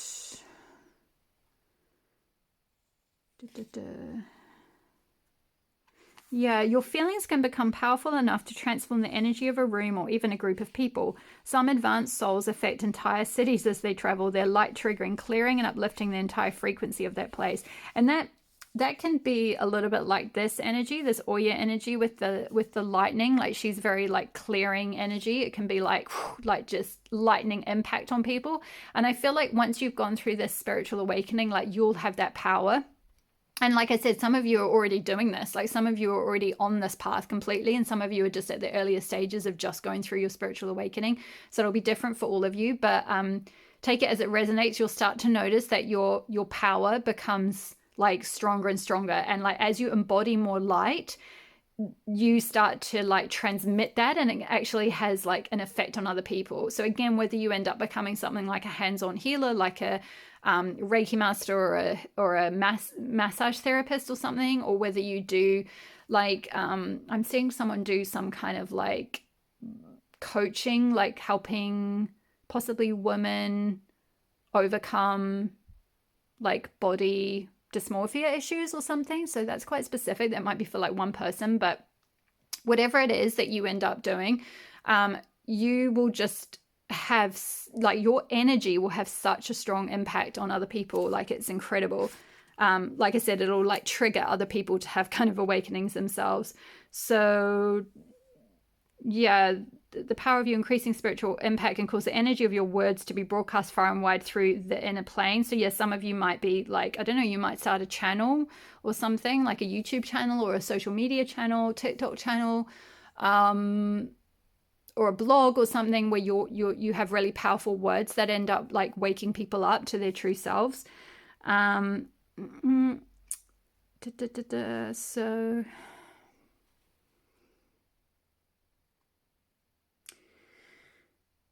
yeah, okay. So as you grow in power, the divine notices and offers you a gift of heavenly mercy. Mercy allows for the edges of your energy, your thoughts, your words to be softened. As your energy grows in power or what seems to be a gentle word to you may seem much more aggressive or intimidating to another person who is not used to the same level of power. You'll be supported by mercy as you learn how to manage the intensity of your energy so you do not unintentionally repel others when you want to attract them to the light.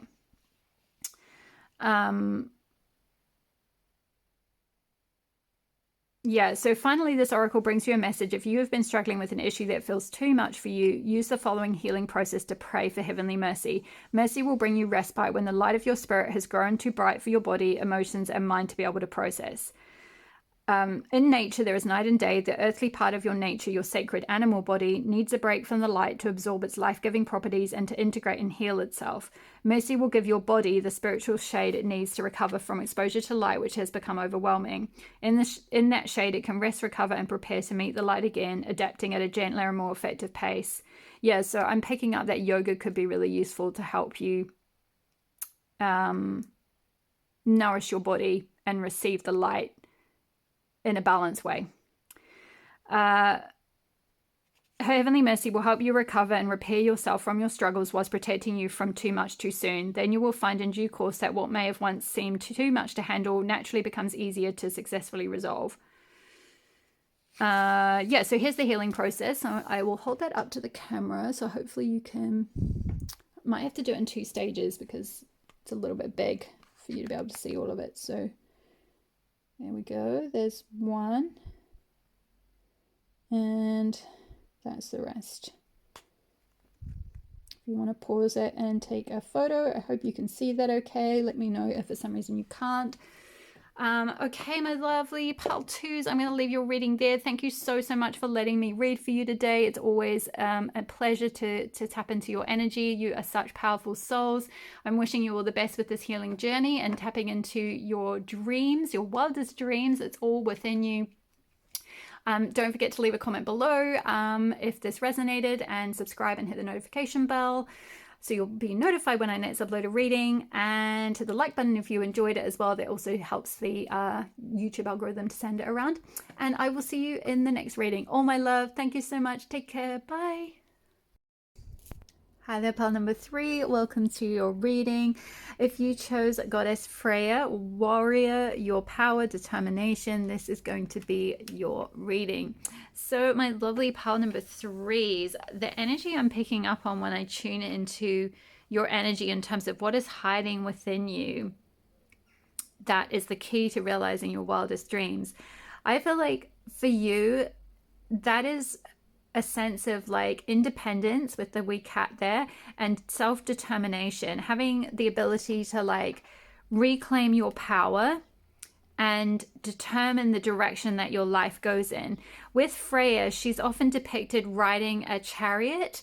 So it's linked with the Chariot card in tarot, which is all about movement and forward movement and taking the reins of your life and steering it in the direction that you want to go to, with the balance of like masculine and feminine energy, or a balance of sort of yin and yang within, or, you know, with that sort of power and almost like aggression and forward movement, as well as like tuning in, trusting your intuition, receptivity, vulnerability, all of that kind of thing, like harnessing those two forces and then driving your life forward. I feel like maybe for some of you, your right to your own life, or like your right to direct your life or choose your path, has been diminished or suppressed, or possibly due to abuse or something in childhood, and we'll get into a little bit more when we look at your channel messages with the oracle cards. But I feel like there's been like a sense of like your independence has been crushed, or your independent spirit has been perhaps a little bit crushed or a little bit suppressed or held back in some way, and you've got this thirst and curiosity for life. I can see her with this little kitty cat, the way she's kind of like looking out, like, come on, let me go, I want to go. So maybe yeah, some of you are just thirsty to get out and you know, direct your life. Maybe some of you are a little bit younger, with 15. Some of you could be like teenagers, or in your early 20s. Maybe you're still getting to a point of being able to leave the family home, or leave your home city or something behind, and you really want to kind of strike out on your own, reclaim your independence, reclaim your sovereignty, self-direct your life, go in the direction that you really feel called to go into, and like really just reclaim your power is what I'm getting. There's something around having perhaps given away your power, or your power being taken from you in some way, whether due to conditioning or something in childhood or the school or the church or something like that. But there is a really strong like warrior spirit within you. There is a fighting spirit within you that's kind of hiding from you a little bit right now. Like maybe some of you are somewhat aware of that part of you, but it's just been like hidden in your shadow self, because that part of you hasn't been allowed to see the light. It hasn't been allowed to come out and really express itself, because like I say, you've maybe had your independence curtailed in some way for various reasons. So let's get into the oracle cards. That's just what I picked up initially from Goddess Freya, but let's have a look what the oracles say. I'll pull all the cards out and then we'll look at the messages overall. So we've got card number 22 with invasive. Hopefully you can see that all right. It's very bright afternoon sunlight, which I think is quite beautiful. It's come out especially for your reading. So I feel like that's a sign that you guys are coming into the light. You're stepping into the light, or you're finding your inner light.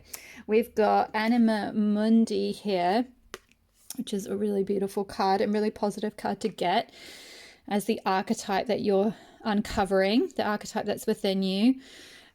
We have got card number 14, abused. We'll get into all the messages in a moment. We've got bells with deflection. Make sure you can actually see that there. I'm just going to move the beautiful rose back a wee bit. There we go. Okay. Invasive, deflection. We have got bitch fire, stand up for yourself, card number 16. And last but not least, we've got success. Love this. Okay. All right, pile number 3. So what I'm picking up from these cards is that, wow, you have had a real time of it in either your childhood or in your teenage years or something. Some of you could have been around the time of like 14 or 16 or something. There might have been some abuse that you underwent, or like some bullying or something like that, or even just like it could have been abuse in the form of neglect, because with this dry desert here, it's almost like there was just this desert in your emotional life in terms of not getting like the nurturance or the nourishment that you needed to really grow and like find your true self and find your inner power. Because there's this card I feel like is linked with the solar plexus chakra with the yellow, but it's a very dark yellow. It's like your solar plexus chakra, which is your core chakra. It's the third of the 7 main chakras, and it's your power center. And we got power here with Freya, and the importance of reclaiming your power. So your power center, your core, your solar plexus, which is your inner light and your inner truth, and like shining your inner light, shining your authentic self out in the world, that part of you has been blocked in some way. It's been perhaps abused. It's been sort of like you've had to cover it up. It's like it's kind of dirty almost. Like your when I tune into your solar plexus chakra, it's muddied or like a dark yellow color, which often is a sign of like, yeah, it's exactly. It's often a sign of someone else projecting things onto you, like invading your kind of personal space and like being very invasive, like kind of taking your energy, and you've sort of shut your solar plexus chakra down. You've shut your core center down in protection from that invasion, if you like. Yeah, I feel like what you can do to help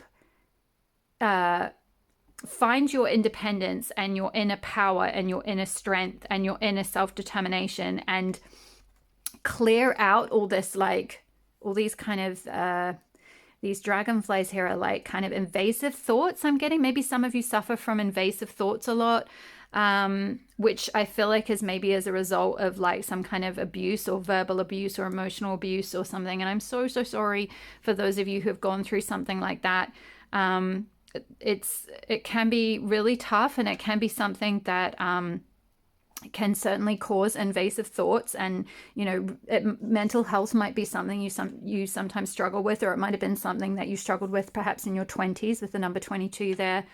But I'm getting that there's a need primarily for you, pile number 3, to clear out all this, like these invasive thoughts or these invasive people or this invasive energy that's like encroaching on your life and sort of covering up your like true self, your solar plexus, your inner light. Because we've got bitch fire here with the light holding a little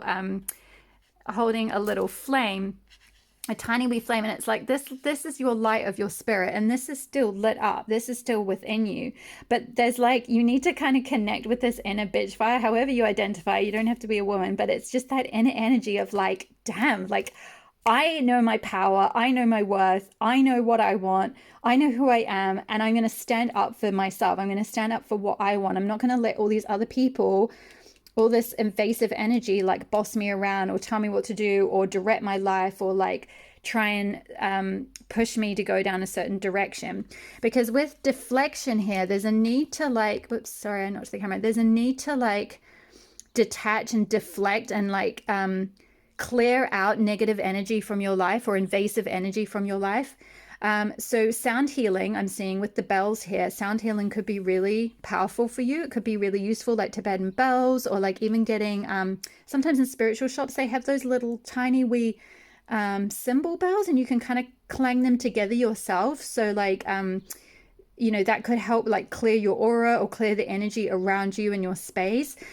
Listening to like solfeggio music, even playing music. Some of you may play music, you may be musicians, so getting back into playing your own music.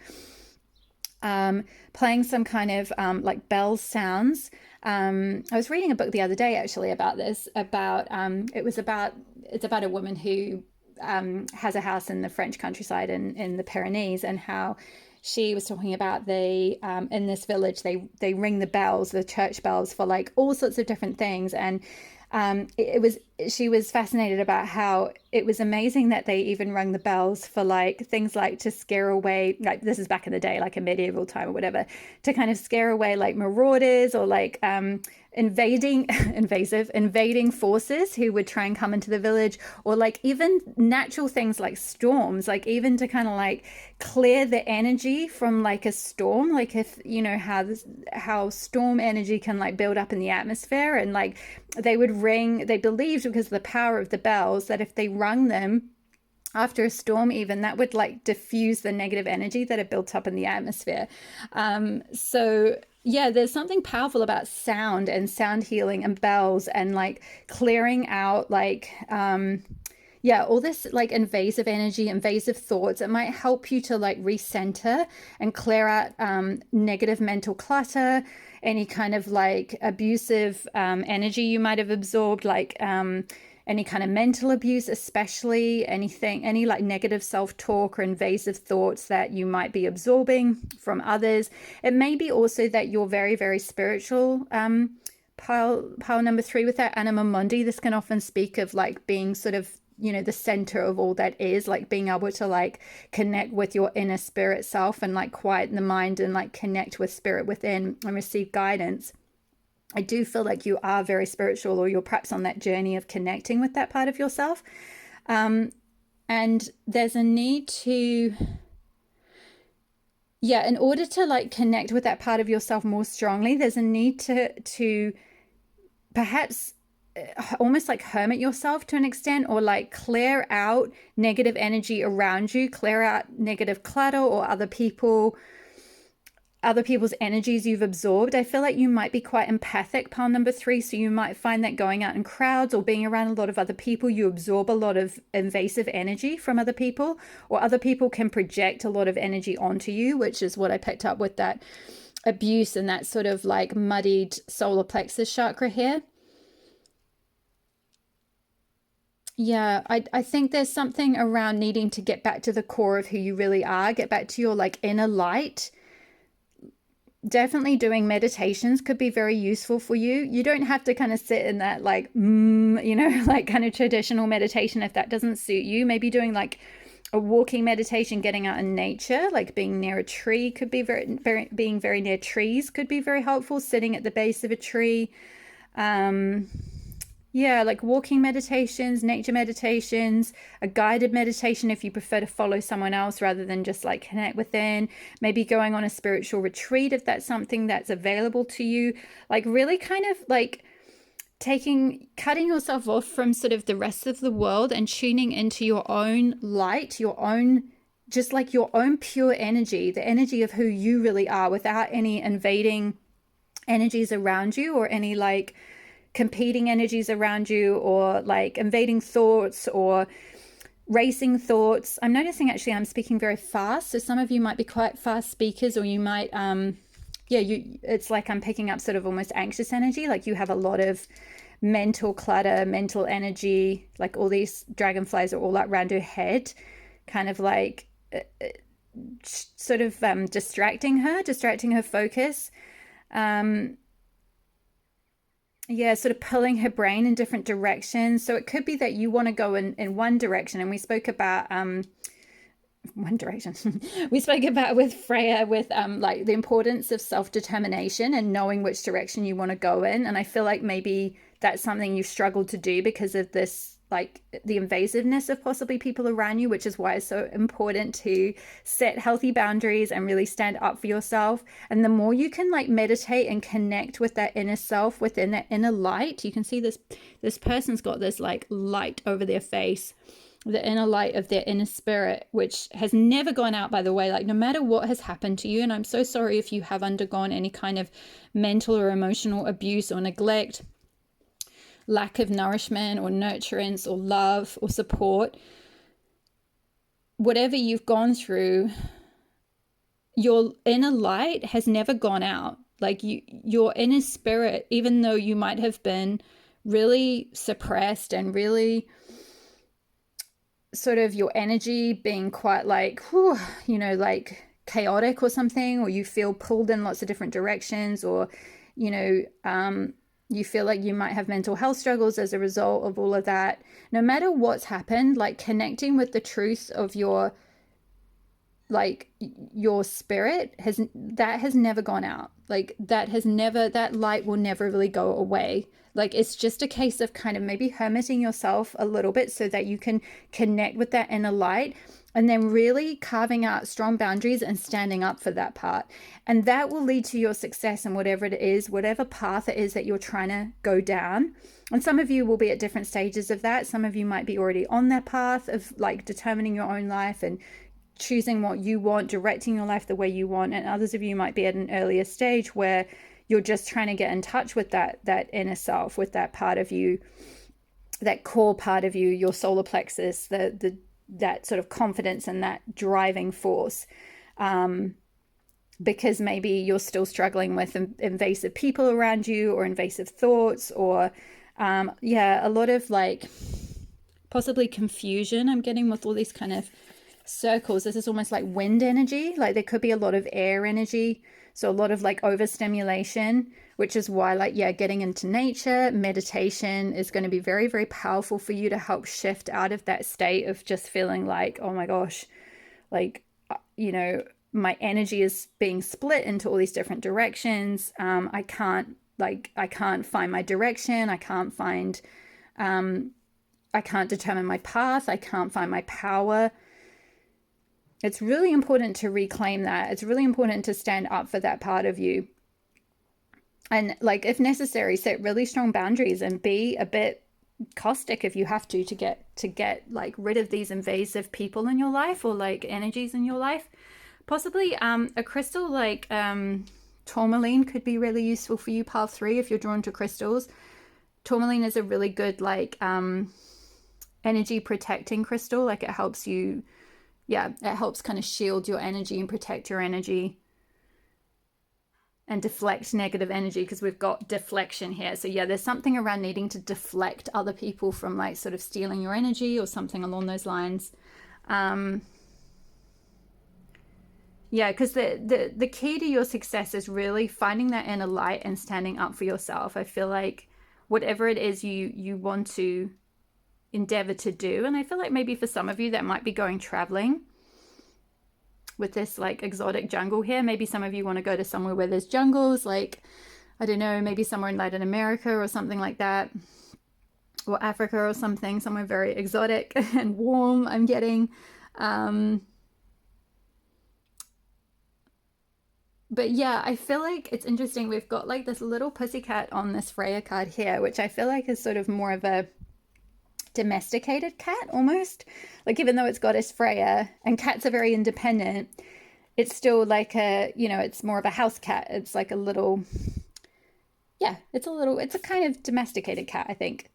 Whereas this cat is a big cat. This is like a black panther. So it's like a wild jungle cat, right? And it's just like the king of the jungle. Like, no one messes with this. No one messes with this panther. Like, this panther knows its power, right? And we had power here with Freya. This panther stands up for itself. This panther knows what it wants and it goes after it. This panther is like not scared of its own darkness because it knows that that's its power. It's just like, that's, you know, the shadow part of the self is like where like your power is hidden. It's like where something that is like a core part of you, and we spoke of the core with the solar plexus, a core part of you has been say demeaned in your life in some way by these like invasive people, and then that's been pushed into your shadow. And the key to your power is like going into your shadow and bringing this light of spirit to it, and then owning that, like reclaiming your power. Like, where have you given your power away because of some kind of abuse or like dysfunction, or in order to just survive or something? Or, you know, I don't, like, it'll be different for all of you. I don't know exactly what the scenario is. Some of you, it may have been something that happened in your teenage years. Some of you, this may be a situation that's happened in a relationship, and some of you, it may be more childhood.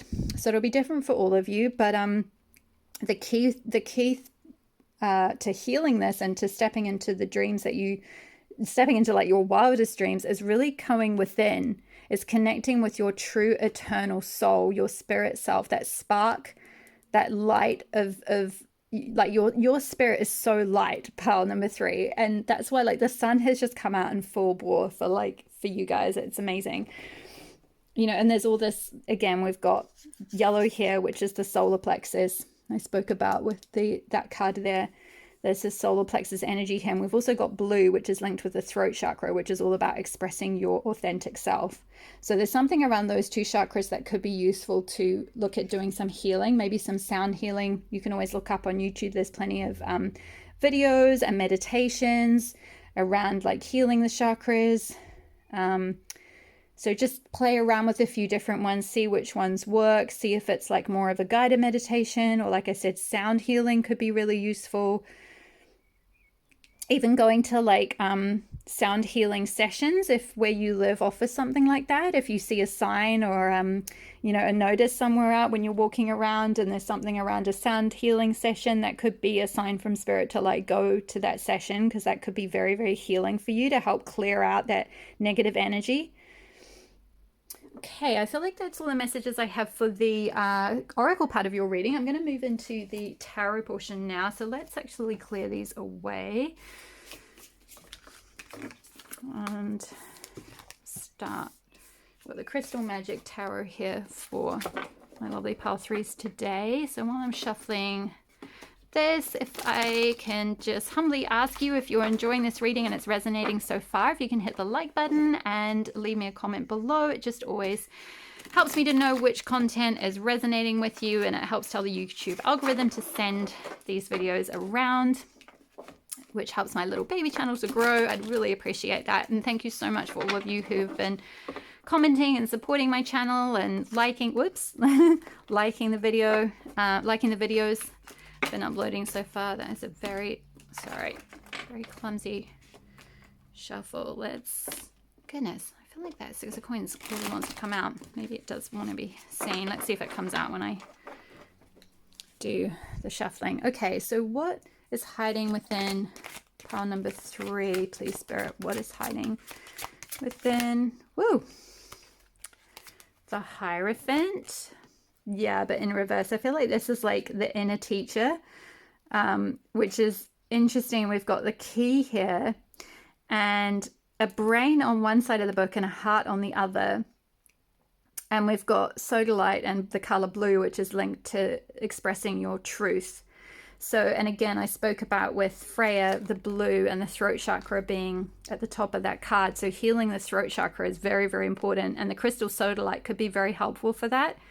And I feel like it's saying the key to like uncovering what's hiding within is like, there's a synthesis of like what's going on in your brain and your heart, like listening to both sides, like juggling both, like synthesizing the messages you're getting from both your brain and your heart, like not just listening to one over the other.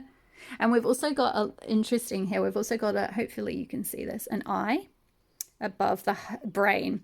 And I feel like this is symbolic of the third eye, which is representing intuition. So the importance of listening to your intuition. And if you break down the word intuition, it means inner tutor or inner teacher, and the Hierophant is all about being a teacher. And I feel like what's hiding within you is like, yeah, this ability to like hear your inner guidance, hear your inner wisdom, listen to your intuition, trust your intuition, take action on that, let it guide you towards like your heart's true desires. That is the key to like finding your wildest dreams, is letting that inner teacher guide you. Because I feel like you are a very old soul, or you're a very wise soul. You have a lot of wisdom within you. You have a lot you can share and teach others, actually. But there's a need to kind of trust that part of you. We've then got the Seven of Cups, which this is interesting. There's like, again, the eye symbolizing the intuition or the inner knowing, inner seeing.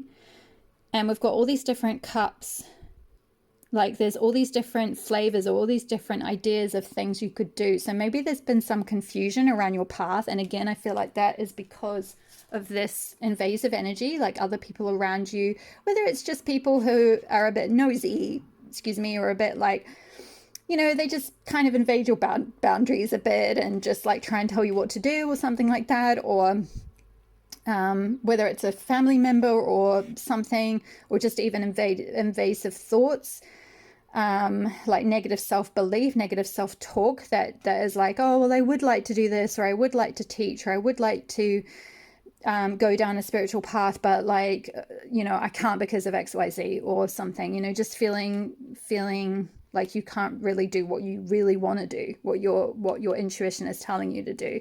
So there's a need to, just try. I think with the eye appearing both there and there, it's like trust your intuition, because it will know how to, again, deflect.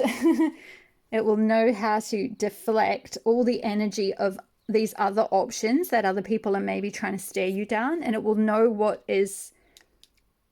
It'll like, your intuition will guide you to the path that is right for you. Your intuition will guide you to being self-determined, so you can go down the path that you're meant to.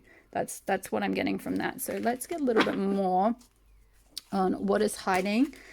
What is hiding within pile 3? What is hiding within pile 3? Whoop. 4 of Swords. Yeah, there's some healing here. So you may have like healing abilities that are sort of somewhat dormant within you. There's like, with that lotus above the head, this is symbolic of enlightenment. So there's like enlightenment that is awaiting you. There is wisdom to be had from like your higher self that's trying to come down to you, but you haven't maybe had the time or space or energy because of all that, you know, all those invading thoughts or competing thoughts or invading energy or whatever kind of around you. So that's why like meditating could be really powerful to help you like connect in with your true self and like your higher guidance and what the messages that your guides are trying to send you. I sort of feel like they've been trying to send you a lot of messages, but you've maybe not been seeing like the signs that they're sending you, or have the time or space to be able to hear what they're really trying to tell you. So that's why getting into meditation or like doing things to help clear your mind, getting out in nature, grounding your energy, so that you can hear the voice of spirit or hear the voice of your higher self, or receive this wisdom, these downloads, this like inner teachings that you're meant to receive. Because I feel like eventually this is wisdom that is meant to get out in the world, and you're meant to share this. Like, it's not just for you. Like, you're going through some of these things so that you can heal yourself. Yes, with Four of Swords, this is all about being like held back from the crowd, so to speak, like, you know, separated from everyone else, like put into like a little healing safe space, like protected space by spirit. So maybe again it's kind of linked a little bit similar to the Hermit card, like so that you can heal and rest and rejuvenate and recover.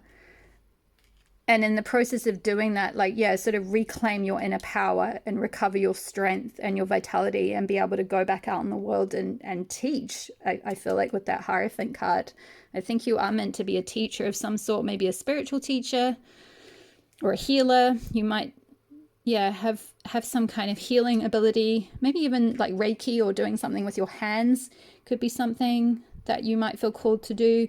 With she's holding the star here, which I feel like is symbolizing destiny. So it's like that might be very destined for you to pass on that healing, to kind of pass on that wisdom. Maybe also with the book as well, some of you might be, one of your wildest dreams might be to write a book, and maybe through the process of writing, that will be like the key to your healing as well. Let's see. Let's get some cards for, I feel like that's what's sort of hiding within you. Let's see, what is your wildest dreams? What are the wildest dreams of Pearl? Woo! Yeah, justice, balance again. I feel like this is that balance of like masculine and feminine forces. The sun and the moon, you know, the sun is like that yang energy, like that ambition, that drive, that like that inner light. The sun, you know, the solar plexus, like shining your light brightly. And the moon is symbolic of like the feminine, the yin, the intuition, the receptivity, divine wisdom through intuition. So there's a need to balance those two things and harness those two aspects, so that you can charioteer your own life. You can direct your own life to where you want to go. And also this could be about sort of bringing a sense of like internal justice, you know, like for all the, you know, all the stuff you went through with that invasiveness and the abuse, like, you know, whatever it was that you went through, you know, if it was bullying or some kind of mental abuse or something, it's like you'll finally feel vindicated. That's one of your dreams, is to kind of be able to like reclaim your power and your ability to direct your life. That will be like justice for you. That will be like a vindication that, like, you know, you've earned the right to sort of go in the direction that you want to. And yeah, it's interesting. I was speaking about balance, and I spoke about the balance between the mind and the heart here as well. So yeah, there's something around balancing logic and intuition, balancing the mind, the mental body, and the heart, balancing what the mind and logic is telling you versus what the heart and your intuition is telling you. Balancing energies. There's something around needing to balance energies. And we've got more blue energy, so more throat chakra. So definitely healing your throat chakra could be very, very needed, very powerful for you to help achieve your wildest dreams. Your throat chakra may be quite blocked, especially if you were like belittled in any kind of way when you were younger or something, or, you know, whether that was in the home or a school, but any kind of like, yeah, sort of some kind of belittling I'm seeing, or like just being told to be quiet or not speak your truth or not be your authentic self. Again, sodalite. I've got some sodalite here actually. Sodalite could be very helpful crystal. If you're feeling drawn to this or this color, then wearing sodalite or wearing the color blue, eating blue foods, listening to throat chakra healing music could be very, very helpful. So I feel like that's your one of your dreams. What is the wildest dreams of pile 3? Ah, yes, the Hermit. Yeah, I spoke about the Hermit. I can't remember which card it was. I think it was with the bells and deflection. Possibly I might have mentioned about the need to kind of like clear out any negative energy in your life, like sort of hermit yourself away. Which again, I think I mentioned that as well with the 4 of Swords. Like it's like Spirit's gonna like kind of come and like be like, you know, come over here, little lamb, like I'm going to protect you, like let's get you away from that invasive energy or the crowds, or, you know, some of you, like I might have said this, you might be empaths, so you might absorb a lot of energy like a sponge from other people around you or environments around you. You find that kind of energy very invasive, and it's very hard to hear the voice of your inner teacher or your inner wisdom. We can see with this card, she's holding her hand up to her ear like she's trying to hear. And in the Hermit card, this is all about like hermiting yourself, as in like somewhat isolating yourself or needing to retreat from regular society or your regular responsibilities in order to like listen to your inner teacher or your inner wisdom or the voice of spirit. This person's dancing, so I see maybe dance could be really helpful for you to connect with your inner self, your inner spirit. It could help to deflect that negative energy, like clear out that energy, clear out your mind. So if you're feeling called to go dancing, then that's a sign from spirit to definitely do that. Yeah, it's interesting. I'm seeing like that lotus flower that was at the top of this 4 of Swords is under this Hermit. So I feel like once you're sort of achieving your wildest dreams, it's like you will be so enlightened. It's like this card is so light. It's also a very light blue. And the white, I feel like is symbolic of spirit, of like your true spirit really shining through. You're able to hear the wisdom of your higher self. Again, we've got another eye at the top here. We've got like another third eye. So it's like she's touching her third eye and she's touching her ear. Maybe some of you are like clairaudient or clairvoyant, and that might have been something you've had since you were a child. And maybe that part of you was really suppressed or belittled or demeaned or just not misunderstood. And so part of your dream is to kind of like hermit yourself away from those people who didn't understand that part of you. And that will really bring justice to your life. Like you'll be vindicated if you can get to a point where you can just be in an environment where you can fully connect with your inner self. You can fully connect with like the light of your inner spirit and just really shine that out. And possibly also be a conduit for people, be a teacher for people, be a guide for people, like be someone who can receive messages either clairaudiently or clairvisually or whatever, clairvoyantly, however you might connect with spirit, and then share those messages in some way.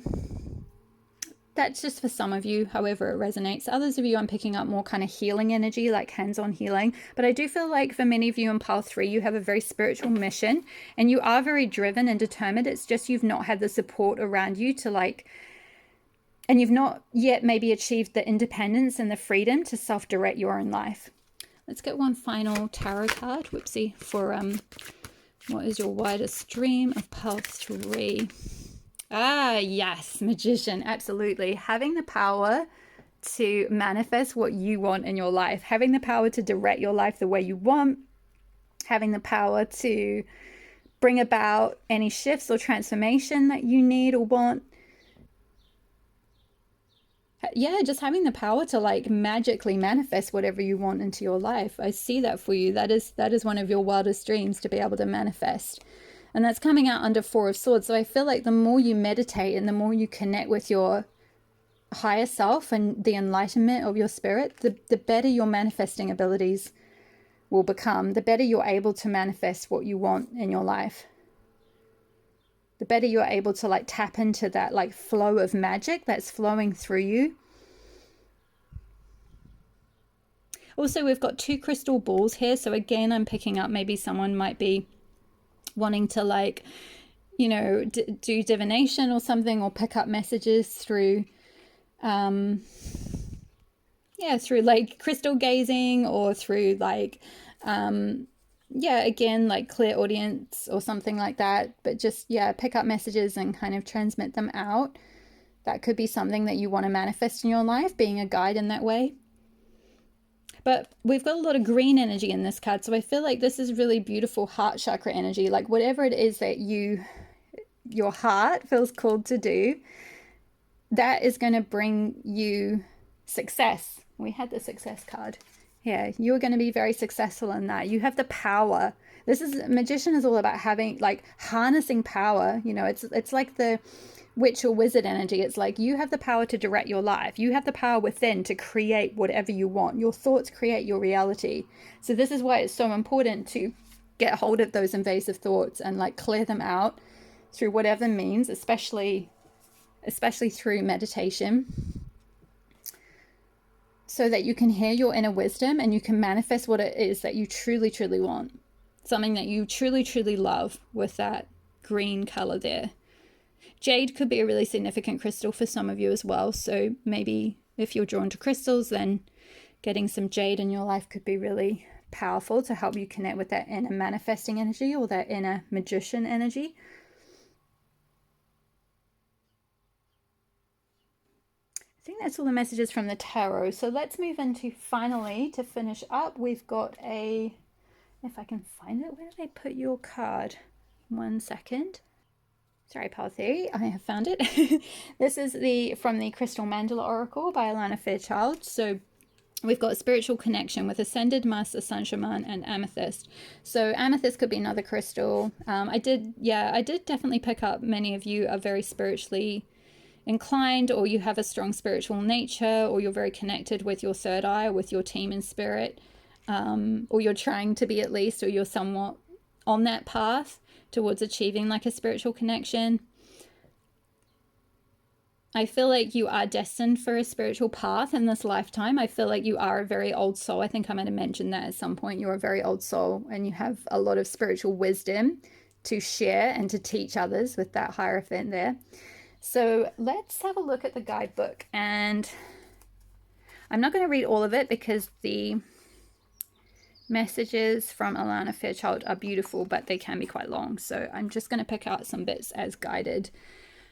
But we bring you the blessing of spiritual connection. There are times on your life path when you will feel alone. If you are working on an issue or going through a challenging time and don't feel particularly supported, or that others understand, even though they may love you, then that sense of loneliness may increase for a time. Or perhaps you wonder if you are as spiritually connected as you could be. Perhaps you've been asking for confirmation of your divine connection, or for some sort of sign that what you think might be divine guidance is genuine. This oracle comes with a message. You are capable of conscious spiritual connection, and that connection is growing in power every time you talk to the universe through prayer or any act of devotion. And I feel like also meditation as well, like we got with the Animal Mundi card, connecting through meditation and offering prayer and devotion through meditation as well. You are also being asked to release any barriers around your heart and mind. Oh, I love that. That's synced up with that. Any barriers around your heart and mind, so you can allow the unconditionally loving voice of spirit to be heard. Oh my goodness, I love this is syncing up with all these cards. This is amazing. Allow the unconditionally loving voice of spirit to be heard in your heart and soothe your mind. See, we spoke about being able to hear the voice of spirit. And yeah, exactly. And to soothe your mind, which was like what we got with that invasive thoughts, like to soothe all that like negative self-talk and so forth. I love this. So I'll just read this beginning bit for you. Walking a spiritual path is very important for your soul. It is what you are meant to do in this lifetime. Yeah, Hierophant, you're a teacher. And you have in fact done this many lifetimes previously. You have developed a strong spiritual connection during the passing of those lifetimes, with an ability to feel, know, and connect with spirit consciously, even whilst living in this physical world where the clear voice of spirit can sometimes be distorted through fear, doubt, or anger. Yep, exactly. That's that invasive thoughts. You will have different ways you can best tune into your strong spiritual connection, and what works best for you may be different for another. You may tap into your spiritual connection through meditation. Wow, what did we say? I love all these cards are syncing up with this one. That's amazing. Through meditation, dance. What did we say with dance with the Hermit? This person's dancing. We spoke about dance being a potential form of connecting. Being in nature, relaxing or switching off your mind with exercise through prayer or creating art, music, or some other offering of devotion to love and life. And we had music with the bells as well. I spoke about music. So yeah, I love how it's all syncing up. What is being affirmed through this oracle is that your spiritual connection is established. It is considerable, and you have the ability to tune into it this lifetime. So then it just kind of talks about like you're asked to rely upon your connection unconditionally, even to help with small things. Like there's nothing too small that you can ask for help with, whether it's like, you know, helping to set healthy boundaries around these invasive thoughts or invasive people around you, you know, helping to find the right meditations or find the right ways of healing, you know, helping to get any kind of knowledge or wisdom that you need, or even just little day-to-day tasks like helping with relationships, helping with like a car park, helping with anything like that. There is nothing too small. You can connect in every day, and it's really important to like just carve out the time, carve out the space, you know, hermit yourself for at least 2 minutes, and every day, even if you have to get up 2 minutes earlier. You don't have to sit in a meditation like with your legs crossed and doing all that if that doesn't suit, but just at least like humbly sit or dance or walk or something and connect in with that inner self and ask your inner self for guidance. Ask your inner self for wisdom. That is going to be the key to like shifting all of this and like finding your power and directing your life the way you want. Yeah, it also talks about making sure that what you're hearing, if it's not if what you think you're seeing or hearing or feeling is making you feel bad about yourself or fearful in any way, then that is like, that is like an invasive thought or like an invasive entity or an energy or something that someone's projected onto you. That is not from your spiritual connection. It's not from the highest love and light. So it's really important, again, that you set healthy boundaries. And again, I'm being drawn towards tourmaline. Could be really useful for you, black tourmaline, to help like clear out any thoughts like that might be trying to come in and interfere with your life in some way. So yeah, so I'm just going to read this bit. Your spiritual task is to be kind to yourself. Be with your feelings and complete the following healing process as often as you feel you need it. And I'll hold the healing process up to the camera in a moment. Know that as fear arises, and it can even arise in those working consciously with spirit for a long time, testing them to trust and open up even more so, you are releasing a barrier between you and spirit. You never need to be ashamed of your fear. It has been conditioned into bodies over lifetimes. It can take a little while to cleanse it out of the soul. Fear can be a stubborn stain, but the divine has all sorts of tricks to dislodge it. Yeah, so it's talking about signs and spirit talking to you every day. Can you see the signs, the numbers, the white feathers, the song on the radio that seems written for you, the books you are drawn to read or write, as the case may be, or the oracle card that keeps popping up? Spirit loves you so much it has created all these ways for you to hear its loving voice, in your heart. Will other ways open up for you in due course? Yes, of course. But even now, your spiritual connection is already real. To grow it more, set aside time every day. Oh yeah, I spoke about this. Imagine it as your daily phone call to your divine mother. During that daily divine time, talk to the universe. You don't need special words. Just tell the universe aloud what you would like help with and what you are grateful for in your life. Okay, so I'm going to hold the healing process up to the camera. Hopefully it will focus and you can pause the video with that shadow. There we go. You can pause the video and take a screenshot, so you can do this in your own time. It's quite a big one. There we go. I hope you can read that okay. If you pause it and take a screenshot, but just message me in the comments below if for some reason you can't, and I'll work out how to get it to you. Okay, my lovelies, I'm going to leave your reading there. That was a big one. Whew, thank you so much for sitting all the way through. If you have made it all the way to the end, I have really enjoyed tapping into your energy. You are very beautiful, loving, spiritual souls. Well, Of course, spiritual souls. You're very loving souls. You have really beautiful energy. I wish you all the best on your journey. Thank you so much for being here. Don't forget to leave a comment below if it resonated. I would really love to hear from you. Hit the like button if you enjoyed the reading, so it helps tell the YouTube algorithm to send it round. Hit the subscribe button if you're not already subscribed, and the notification bell so you will be notified when I next upload a reading. And all my love to you, and I will see you in the next reading. Bye.